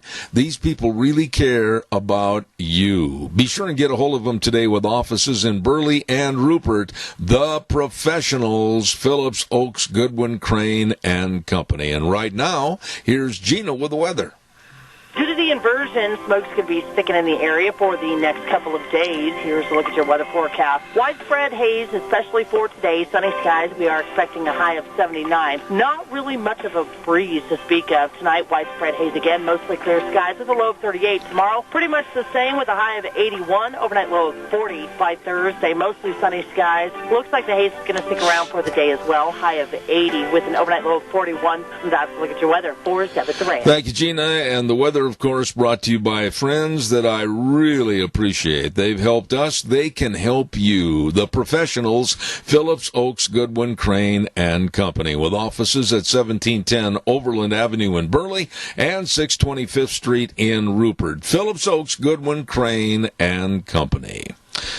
Wow, what have we got coming up next hour? We have, of course, Dr. History will be coming, choked to death, coming in at 10:06. And then at 10:30, we're going to have Jason Freeman with the Rock Creek Fire Department. He's going to be on talking about a supplemental levy and what they do, how they do it, and what they need the money for. So that's all coming up at 10:30 this morning. Want to remind you, too, about some really, really nice people. And we've had them on the air gratefully for quite some time. They are good folks. Curtis and Lorena over at Patterson's Electronics, 421 East Main in Burley. Literally all your electronic needs, whether you need a home theater system, video surveillance cameras, you want to kind of deck the car out a little bit with stereos and speakers, they've got all the complete sound systems, along with televisions from Samsung, Sony, Toshiba, and LG TVs. All of this and more, along with great, great service to you. They're open Monday through Saturdays, 9 to 6. Don't forget, Patterson's Electronics, 421 East Main in Burley. Number to call, 678-6997. Holy cow. We had a call yesterday, and I want to touch on that just a little bit after the program. And people were saying, well, what about lunch bunches? Are you going to have any lunch bunch for this month? We are planning on it. Possibly. I've got to be very, very careful with Deanne's health. I've got to be very, very careful about how we do it, where we do it. Well, we're going to have it at Denny's, naturally, but how we do it and how it's implemented. So please bear with me. I'm hoping that this next week I can make a final decision on that and announce whether we will have lunch bunch for October or not. So work with me on that if you would, please. Sean, we're noticing I had a couple of calls, a little hum on the line. If you could check that out with Gina or something, I'd appreciate it. And we're going to turn it back over to you right now and then let you have it to go through the news. We'll be back after the news with Dr. History.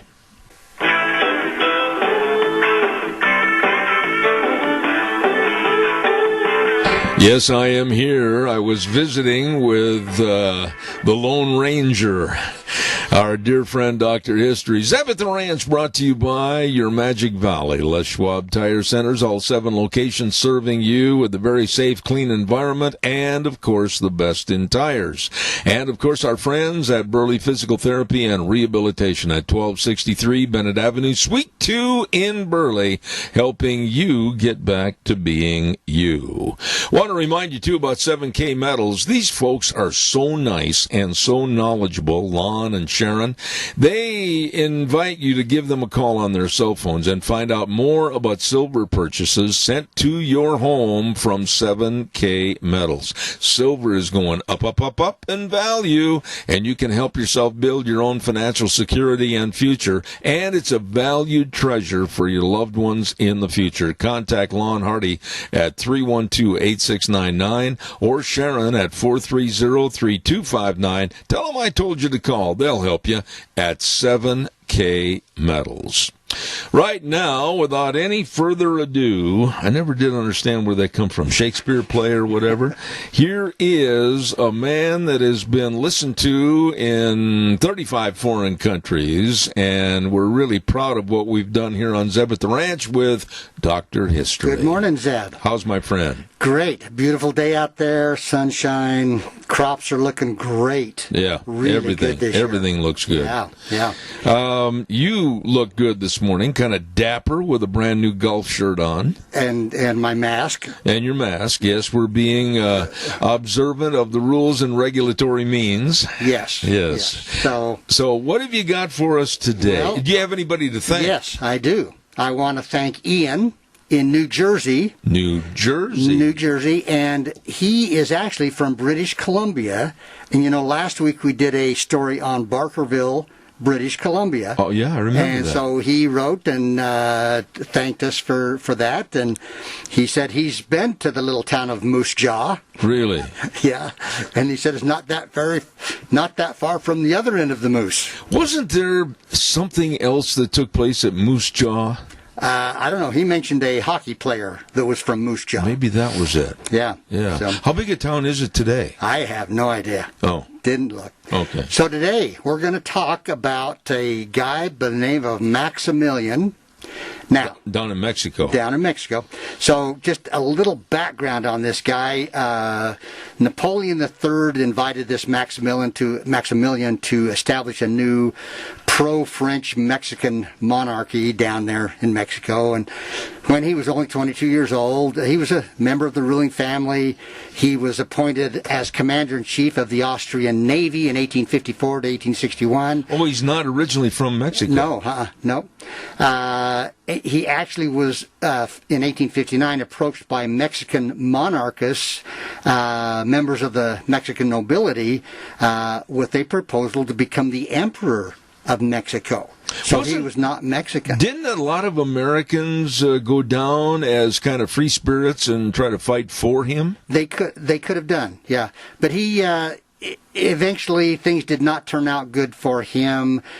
He was actually executed by a firing squad, and he spoke only in Spanish, but he gave each of his executioners a gold coin not to shoot him in the head so that his mother could see his face. That was the end of Maximilian. Really? So let's go back to little earlier. Okay. So somewhere in the lost treasure is always a kind of intriguing. That's the word. Yes. Now you and I keep going out with those metal detectors, and all we find are Pepsi cans. Yeah.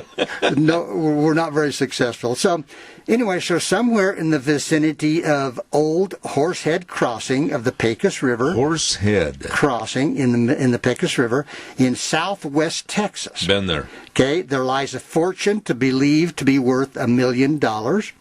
Wind and sand have obliterated all the old landmarks leading to it, but it is there, all the same.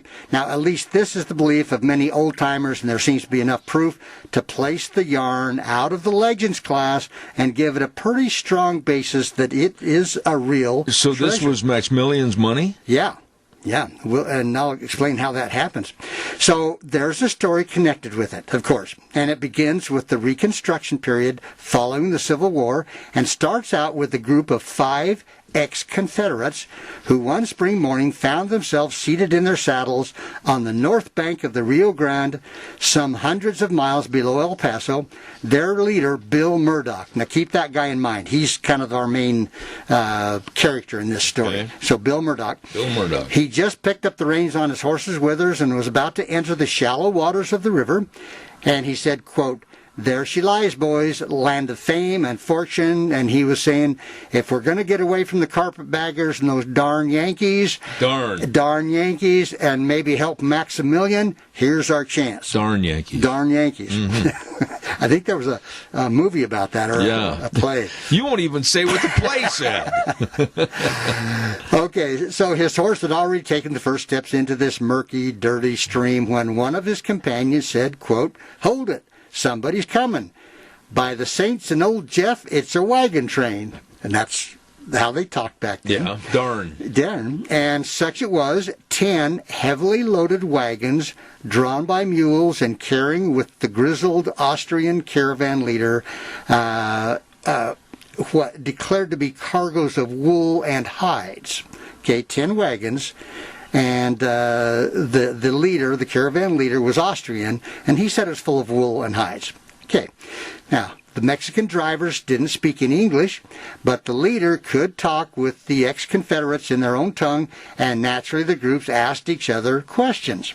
Now, what the Austrian told Bill Murdoch and his guys was not really reassuring. He said the Emperor Maximilian, he said, was about to be overthrown. The Mexican Republicans under Juarez were rapidly gaining control of the country, and the Emperor's troops were deserting from him. French troops, which had been supporting him and enabling him to rule, had been withdrawn from the country. The caravan had had trouble in getting out, and the Americans would be joining a lost cause. In other words, you guys want to go down there and fight for Maximilian, you better think twice about it. What year was that again, Ken? About 1865. Wasn't there a John Wayne movie made on that where they took horses down to Maximilian? I'm not sure about that. Anyway, so the caravan hoped to make its way across Texas to Galveston, where the cargo would be sold for money to take the Austrian back home. Now, Murdoch, speaking for his men, told the caravan leader that their prospects for getting across Texas were far from bright. The carpetbag government then ruling the state could not keep law and order, and the Indians were almost sure to attack them. They would never get through without guides and an armed escort. Now, as a result of this exchange of information, the caravan leader offered Murdoch and his friends $300 each to escort them safely to their destination. Now, that's a lot of money back then, wasn't it? What would that equivalency be today? At least 10 times, I'm going to guess. 8 to 10 times. I see. Yeah. And their offer was accepted. Within 24 hours, the Americans were taking the caravan back over the trail that they had just traveled, and so they were headed for San Antonio. Now, but they were not far up the road when Murdoch's men got a little suspicious. Now, they doubted the word of the Austrian about the cargo. You see, the wagons were too heavily loaded to contain wool and hides. They must contain something of a little greater value. And the actions of the drivers aroused their suspicions still more. Each wagon was fully covered with bows and sheets. I assume that means canvas. Yeah. And its contents were further covered so that no one could see what was inside the wagon. Now, moreover, the drivers stayed with their wagon by day and slept in them by night. Inquiring minds want to know. They do. A few efforts on the part of Murdoch's men to peep met with the kind of a warning from the caravan leader that you better not be poking around where you shouldn't be poking around. Really? Yes. Well, one night the guides held a kind of a little caucus, a little discussion on the matter. Now, some of them were in favor of using force and maybe robbery. Murdoch just stoutly opposed this, and for the time succeeded in preventing his followers from doing anything bad. You know, they wanted to see what's in those wagons. Yeah. Well, however, Murdoch fell sick with a bad stomach issue. So sick that he had to stop. He could not travel further until he felt a little better. But his men wanted to keep going, and the caravan leader would not consent to stopping even for a day or a half a day. So, but seeing no way of preventing it, so Murdoch dropped out and watched the caravan keep heading up the trail. So he just stayed, I guess, in camp and until he could get better. Well, it was the last time he ever saw any of them. For 3 days, he was unable to travel, and when he did start, he had to go slowly. He still wasn't feeling too good. 4 days riding brought him to the wrecked caravan. He came across the wagons, and everything was a big mess. There had been a battle. Evidently, the guides had attempted to rob the caravan. His buddies had attempted to rob the caravan, and they had succeeded. And he found the bodies of the Austrian and his drivers where they had been buried, and nearby he located the loot which they had captured. Now, some of it they had evidently taken with them, but there was not room for all of it because we had 10 wagons, and these guys were just on horseback. There's no way they could haul a lot of stuff in their saddlebags. So there was a fabulous fortune. There was gold, there was jewelry, other treasures belonging to the Emperor Maximilian. Now, Murdoch made a map of the region, and he took off down the trail that his companions had taken. So he started following his buddies, I guess, hoping to, cash in on the treasure. Well, 3 days later, he found them too. The Comanches had ambushed them and killed every man. Their bodies remained where they had fallen. Some of the loot they had taken from the caravan lay beside them. Their horses were gone, and this is probably what the Indians had been after anyway. They didn't care about the gold and the silver and whatever treasure there was. They just, the horses were what they wanted. And there were evidences that a white man was with the Indians and leading them, but for some reason he'd kind of overlooked part of this treasure, this plunder. So for whatever reason, they got the horses, and I don't know if they took any of the treasure at all, okay, even though they had a white man with them. Now, Murdoch carried the treasure that he had back to the scene of the caravan battle and buried it all together. Now, remember, he buried the first, where the first caravan had been attacked. So he gathered up what he could and went back to where that had happened and buried it with the other treasure. So now it's all buried in the same place. So, carefully guarding his map of the place, he slowly made his way to San Antonio. Apparently, he planned to get a wagon and team and come back for his treasure, but he never did get back. And that seems to be a common theme, Zeb, with a lot of these treasures. These guys know where it's at, but seems like they have a hard time getting back there to find their treasure. Yeah. Well, there were fresh outbreaks of Indian troubles, homesickness, and the loss of his buddies, his companions, and these probably influenced him to decide to go back to his old home. So instead of going on to Mexico, one summer morning he set his face toward Missouri. Doubtless he would return later. He just figured he knew where it was. He could go anytime he wanted. Well, on the road between Fort Worth and Denton, Texas, he camped one night with a group of strangers. Oh, boy. He asked them a few questions and accepted their invitation to eat and sleep with them. Before daylight, he was roused by a posse of hard-faced men, and by the time he was fully awake, he found himself under arrest as a member of a gang of horse thieves. So these gentlemen that had invited him to stay the night were a bunch of horse thieves. And the posse came during the night. And so he's part of it. Yeah. So it didn't do any good to protest that he did not even know these guys. He was arrested and lodged in the Denton County Jail. Oh, boy. Now, almost immediately, he again got sick, and this time he did not recover. He did manage to get the jailer to call a doctor who told him he was going to die. He also secured the services of a lawyer who got him out of jail, but the only way he could pay these two guys was to give them the map of the treasure out in the Pecos region. Well, his money had already disappeared or been stolen by the horse thieves, and so this he did, and in his last moments told them the story of the caravan and how it was attacked. His last moments? Yeah. So he is now dead. He died from what again? Well, it doesn't really say. He just said he got sick. Oh. So who knows? But anyway, the doctor... Lead poisoning. Yeah, the doctor and the lawyer, whose names are not revealed, made every effort to find the treasure. Now, the lawyer secured an appointment as a federal judge in the Pecos area, and the doctor eventually moved to a nearby town. Both of them, plus their friends and descendants, hunted and hunted for the cache of treasure.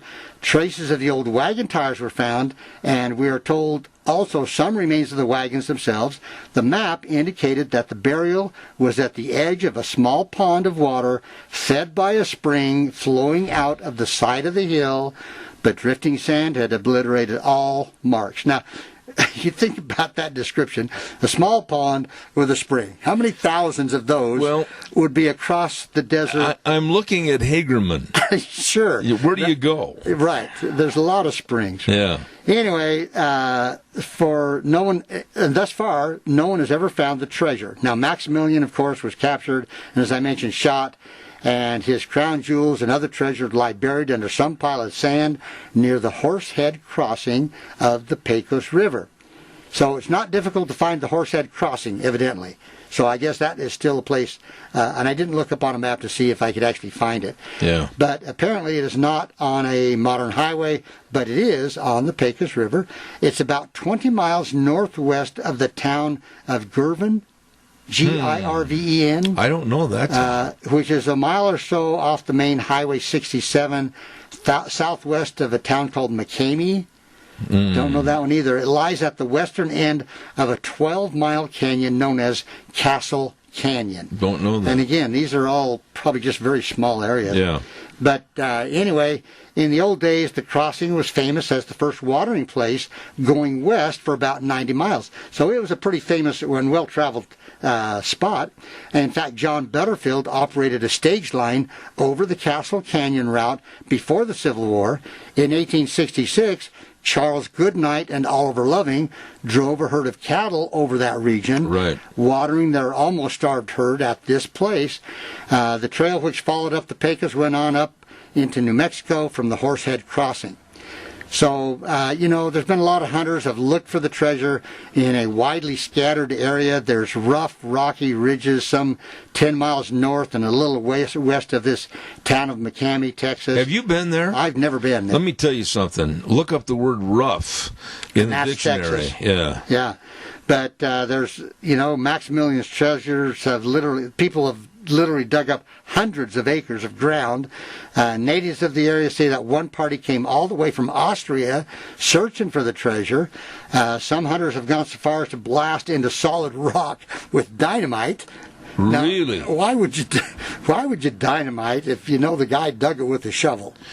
Well, and first of all, how did they get the permits to dynamite? Well, this has been quite a few years ago. Oh, okay. Now, most of this digging has been done at the southern entrance to a place called Castle Gap, a pass in the King Mountains, which are just south of Castle Mountain. The old Chihuahua Trail leads through this pass, the same trail over which came a lot of salt haulers from Mexico City to get salt from the lake deposits not far north of the King Mountains. Now, maybe they were on a warm trail, perhaps not. If we're to believe the old yarn, the treasure lies buried in what was once a little stream flowing out of the side of a hill not far from the old Horsehead Crossing. Maybe someday somebody will say, hey, I got it, I found it. But I think if they do, it's going to be just by accident. It's going to be by accident. And, that's just one. You don't know for sure if it's there someplace. Exactly. Yeah. And as I've talked before about lost treasure, whether it's from a stagecoach holdup or whatever. Well, yeah. People, if they find it, are they really going to come forth and say, hey, I've got this treasure from a Wells Fargo bank robbery or stage robbery? Well, Wells Fargo's going to say, okay, well, that's our money. Yeah, and then didn't you also have a story, this has been a couple of years ago, about a botched, either a stage holdup or a bank holdup, that they went up into the city of Rocks and they're still looking for the money up there? Yeah, there's, and there again, that's one of those, was it found and nobody said anything. And you've been up to the city of Rocks. There's a lot of open ground up there. So, that's one of the mysteries of Cassia County. Really? Yeah. Really? Now, they did find 2 saddlebags with gold in it in, I think, 1972. But that was from a different bank or stage robbery. Really? And it had been buried up there, and it was found, I think it was in 1972 or 73. Well, whether it's the Lost Dutchman gold mine in Arizona, whether it's the Maximilian gold or the Blue Bucket mine that I talked about. Or the Blue Bucket, or the botchage holdup up here in the South Hills, up by the city of Rocks. Yep. That keeps you busy. It does. Yep. So that's the story of Maximilian's gold. I cannot remember. Callers, I tell you what, let's ask our callers. What was the name of the John Wayne movie where they took all these, literally about 1,000 or 2,000 head of horses down to Maximilian in Mexico, and some of the guys with John Wayne were arrested and they were sentenced to death at a firing squad? I can't remember the name of the movie. And one of my favorite actors that was a former cowboy champion, Ben Johnson, was one of the stars of that movie, and I can't remember the name of the movie. Yeah. Anyway, that was good. Well, it's fun to think about stuff like this, and... Hold on, I got the answer. Okay. Here's the caller. Good morning, you're on the air. Well, I could be wrong, but Rock Hudson was in it, the Undefeated. I think it was the Undefeated, and the only negative about that movie was that Rock Hudson was in it. Well, back then we didn't know. You're right. No, but it was the Undefeated. And tell me, quickly, wasn't that the story about furnishing horses to Maximilian in Mexico? I think so, yeah. Yeah, that's what I thought. Hey, Randy, appreciate it. The Undefeated, that's right. I could not think of it. And it starred John Wayne, and we won't talk about Rock Hudson. Okay, thank you. What do you got for us next week? That's a good question. I might go back up into Canada. Oh, my. I might see what I can find, because some of our Canadian listeners have been curious about stories up in Canada. You're kind of running across the border a lot. I'm trying to, yeah. Well, Dr. History, thank you very much. Appreciate it.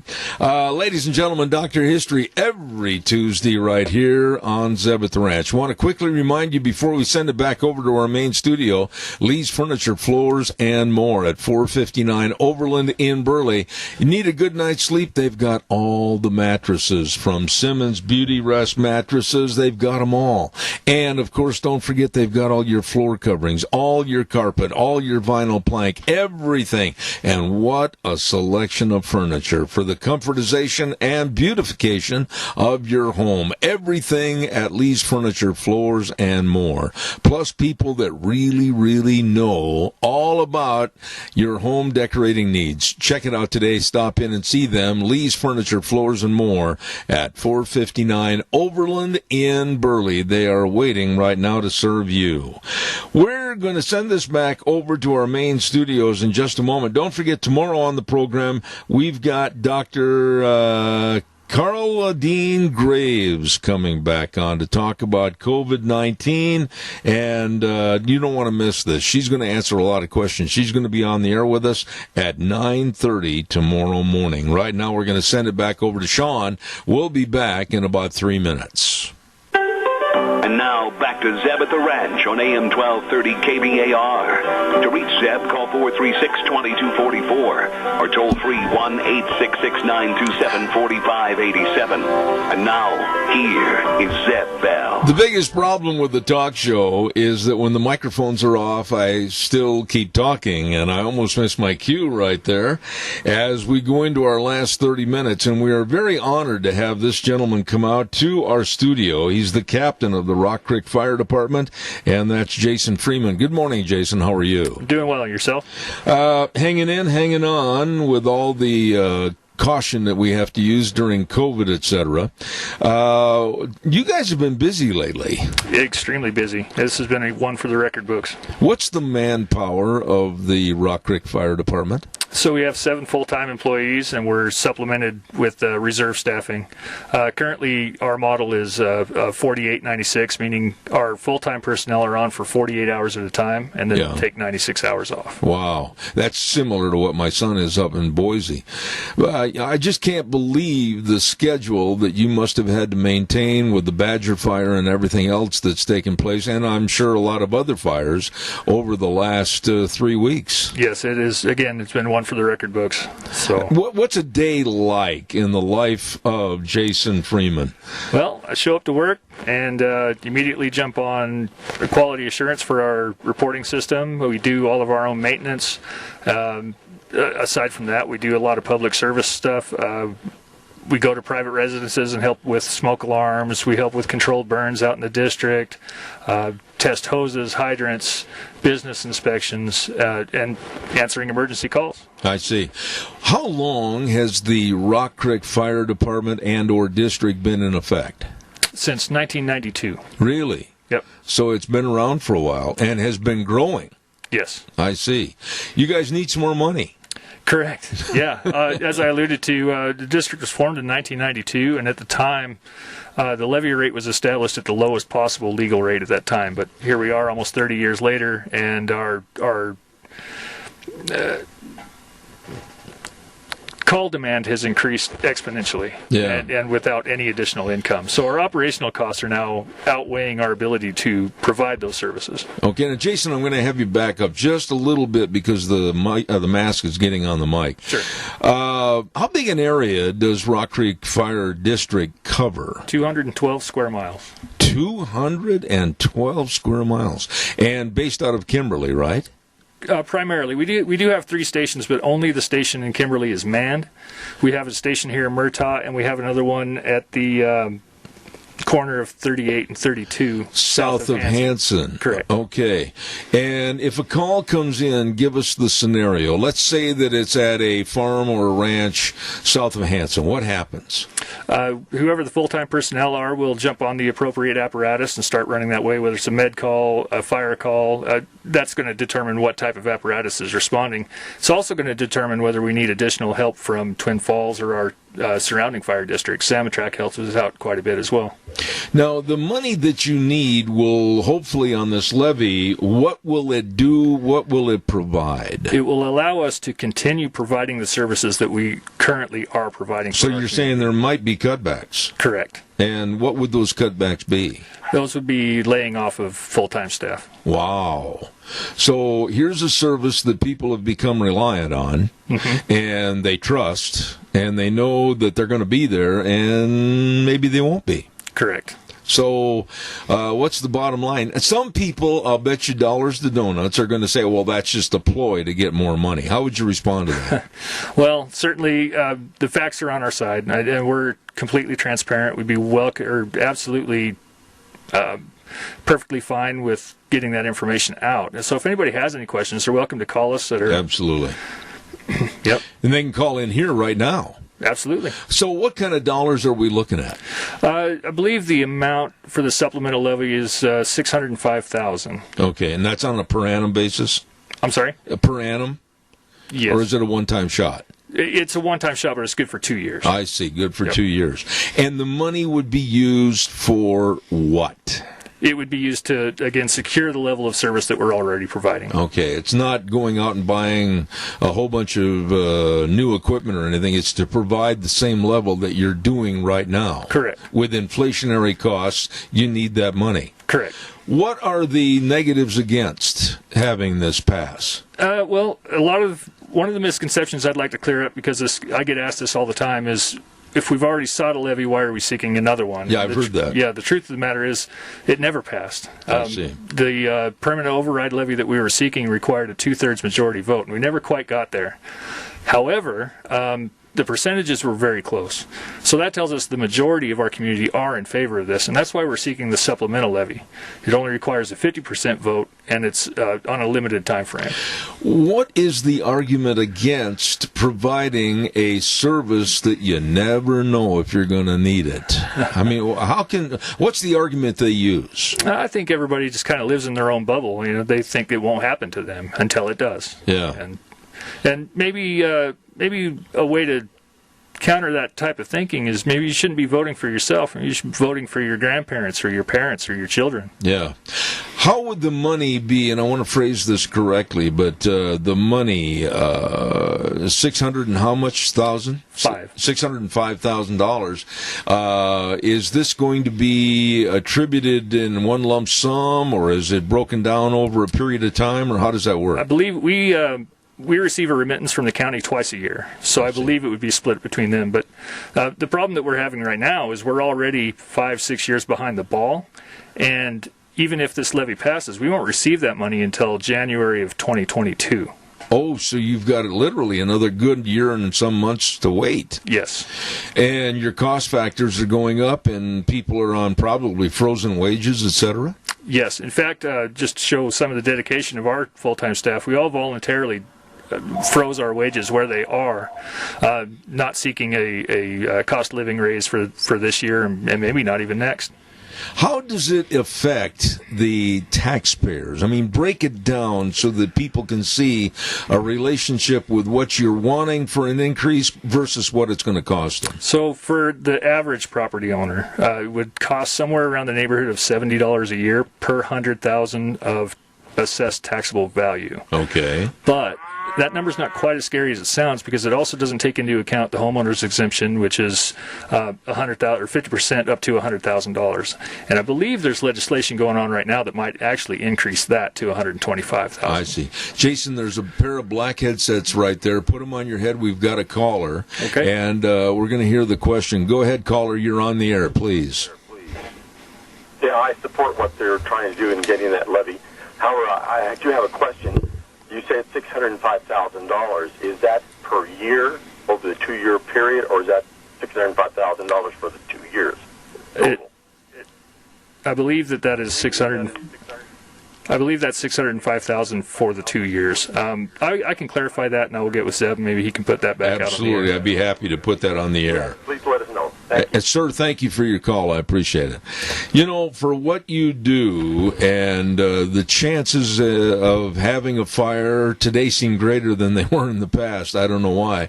And all the other amenities that you provide. I mean, as far as going and resuscitation, give us some of the chores that are daily you have to meet with and deal with. Again, we do a lot of things outside of emergency services. So some of the services that we provide is for building inspections and the testing of our pumps, our hoses, our hydrants. All of those things all contribute towards a better ISO rating for the majority of the community. Yeah, now, not everybody benefits from that because we're such a disparate community that people live too far outside, outside of the range of a fire station for that to matter to them. But the majority do benefit. And if those services, if our calls for service become so overwhelming that we can't provide those services anymore, then it's going to adversely affect that ISO rating for many of our community members as well. Jason, how do the calls come in? Do you get them directly at the fire station, or are they going through 911? How does that happen? Yeah, they go through 911. They call our SERCOM center in Jerome, and then they dispatch us. And then they dispatch you. Yes. And you said you have how many full-time people? 7. 7 full-time people and some volunteers. Correct. Okay. I just don't understand why in this day and age there would be an argument against funding or having a supplemental levy for firemen, because I can say from my son being a fireman, I'm all in favor of everything they do, and the services they provide to the community are just absolutely a necessity. How would you respond to that? I agree 100%. Yeah, and I haven't taken any sides on this issue, but I'm going to tell you I'm going to support you, and I'm going to really push to get this through. What's the support and the general feeling, do you think, prior to November 3rd? Is this going to pass, or what's happening? I believe it will. I think that the facts have borne out, and I think that we've shown enough of a case that most people will be on board with it. If it fails, give us the negative as far as what happens then. I mean, we talked briefly about it, but tell us more. So first and foremost, and maybe most importantly, we'll start losing personnel. We're going to have to start laying some people off because we won't be able to afford to keep them anymore. And that's just going to create a domino effect. Right? Yeah. So some of the things we talked about earlier, those business inspections and testing of the equipment and all that stuff, are not going to be able to be met. As that dominoes down, it's going to start affecting ISO ratings and the general safety of the community. Absolutely. Why did you want to become a fireman? That's a great question. Well, that's something I've wanted to do since I was a kid. Really? I finally got the opportunity to do it. So your mom and dad bought the fire truck, and you thought, well, when I grow up, I want to be on it, right? Pretty much. But really, there's a lot of work and dedication there. Absolutely. Yeah, it's not something that just anybody can just go do. I mean, it takes a certain personality and a certain drive to want to do it. Is there a future for firefighters in this industry?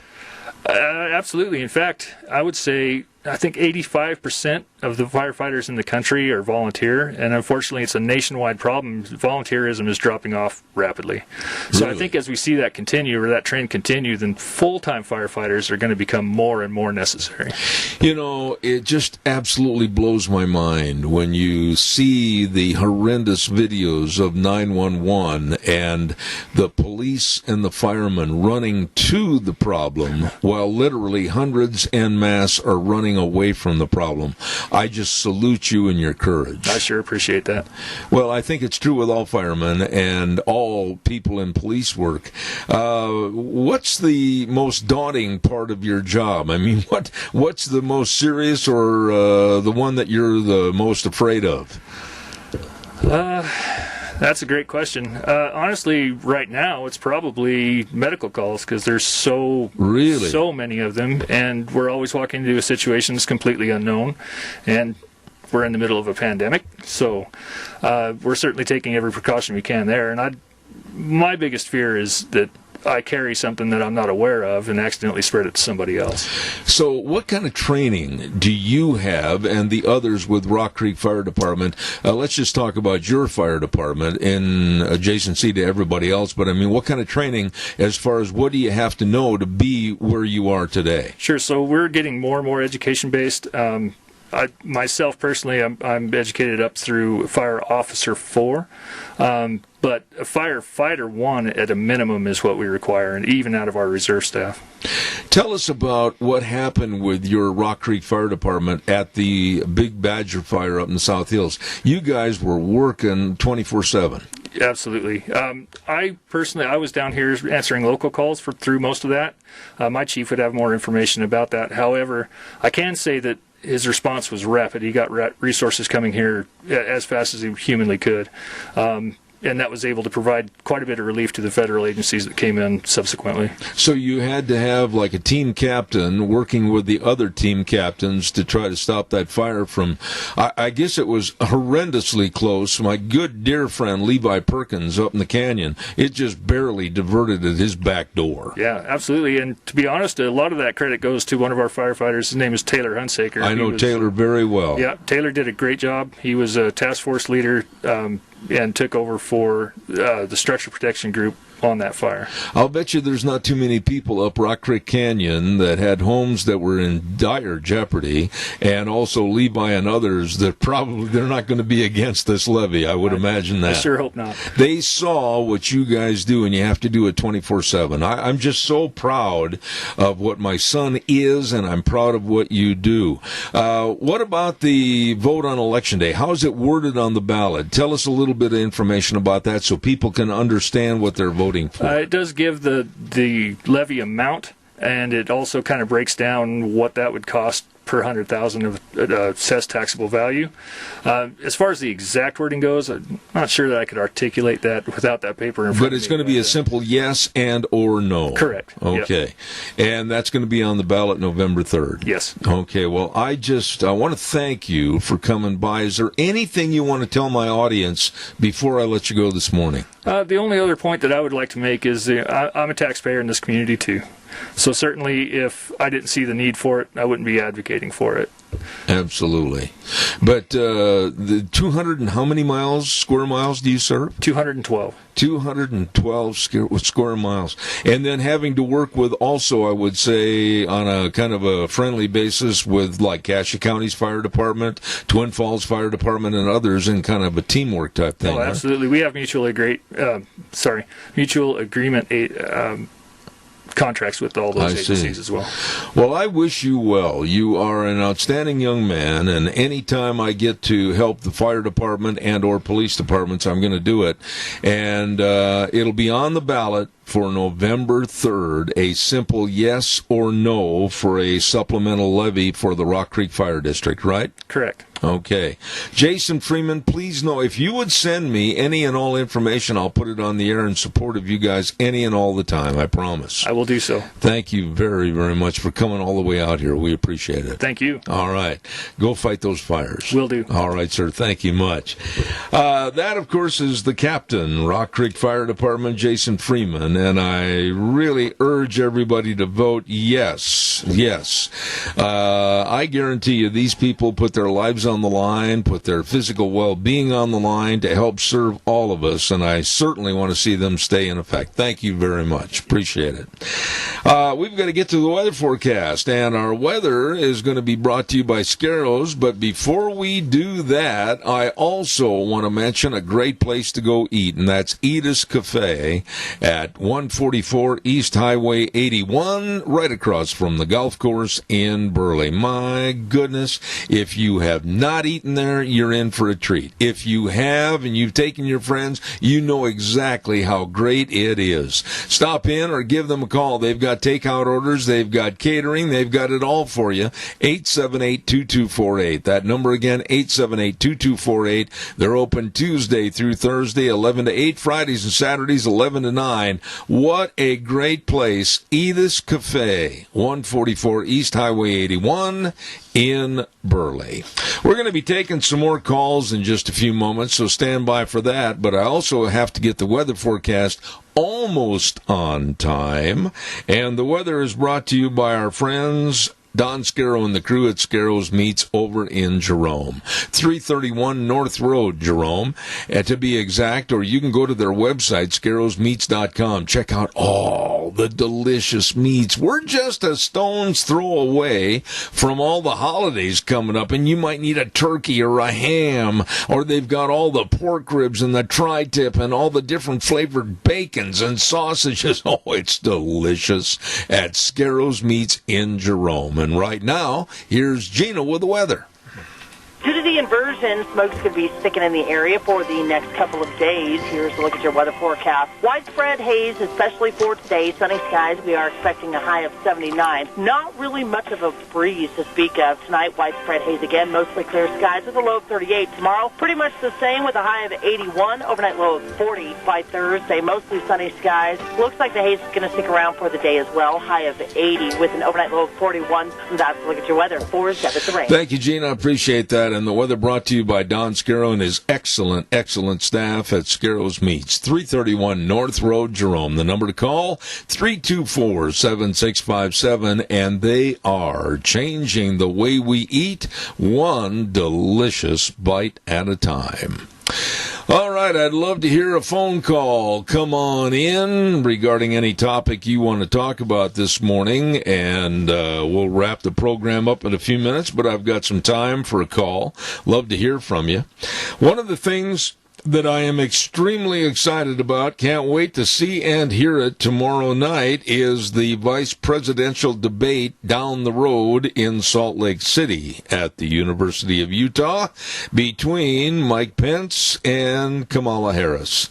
I would like to hear what you think. I'd like to hear what you think might happen between soft-spoken Mike Pence and very brazen Kamala Harris. Caller, good morning. You're on the air.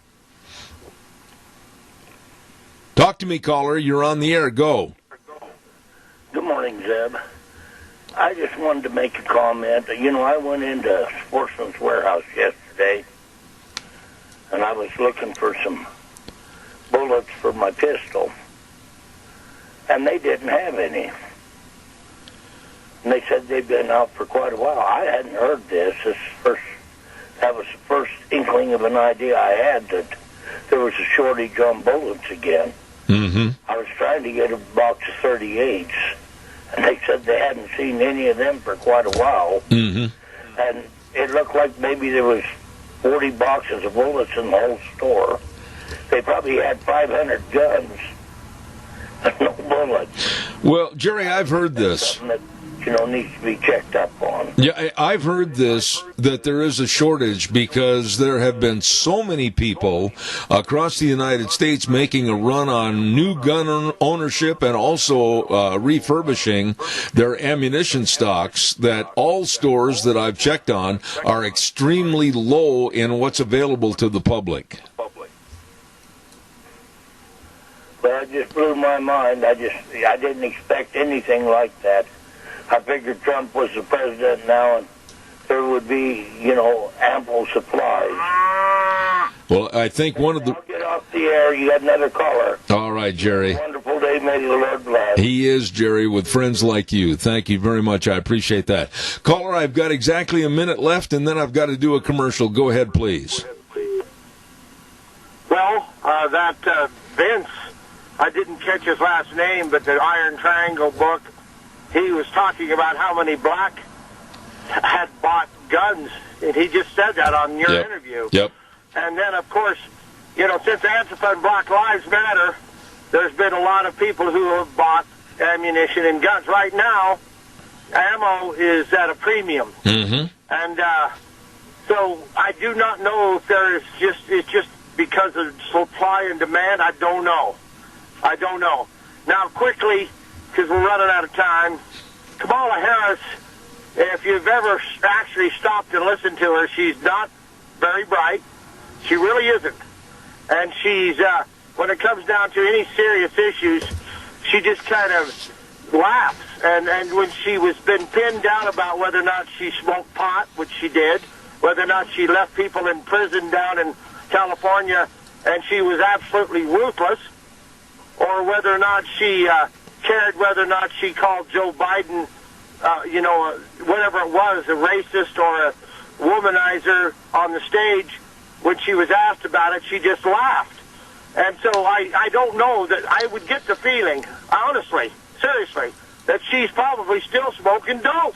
Let me just say this, Randy, and you know I'm running out of time, but I think I have a list, if you will, of Kamala Harris's past, many of which I cannot read on my radio program. If you get my gist, she would be wise to leave her past alone if it comes up in the debate.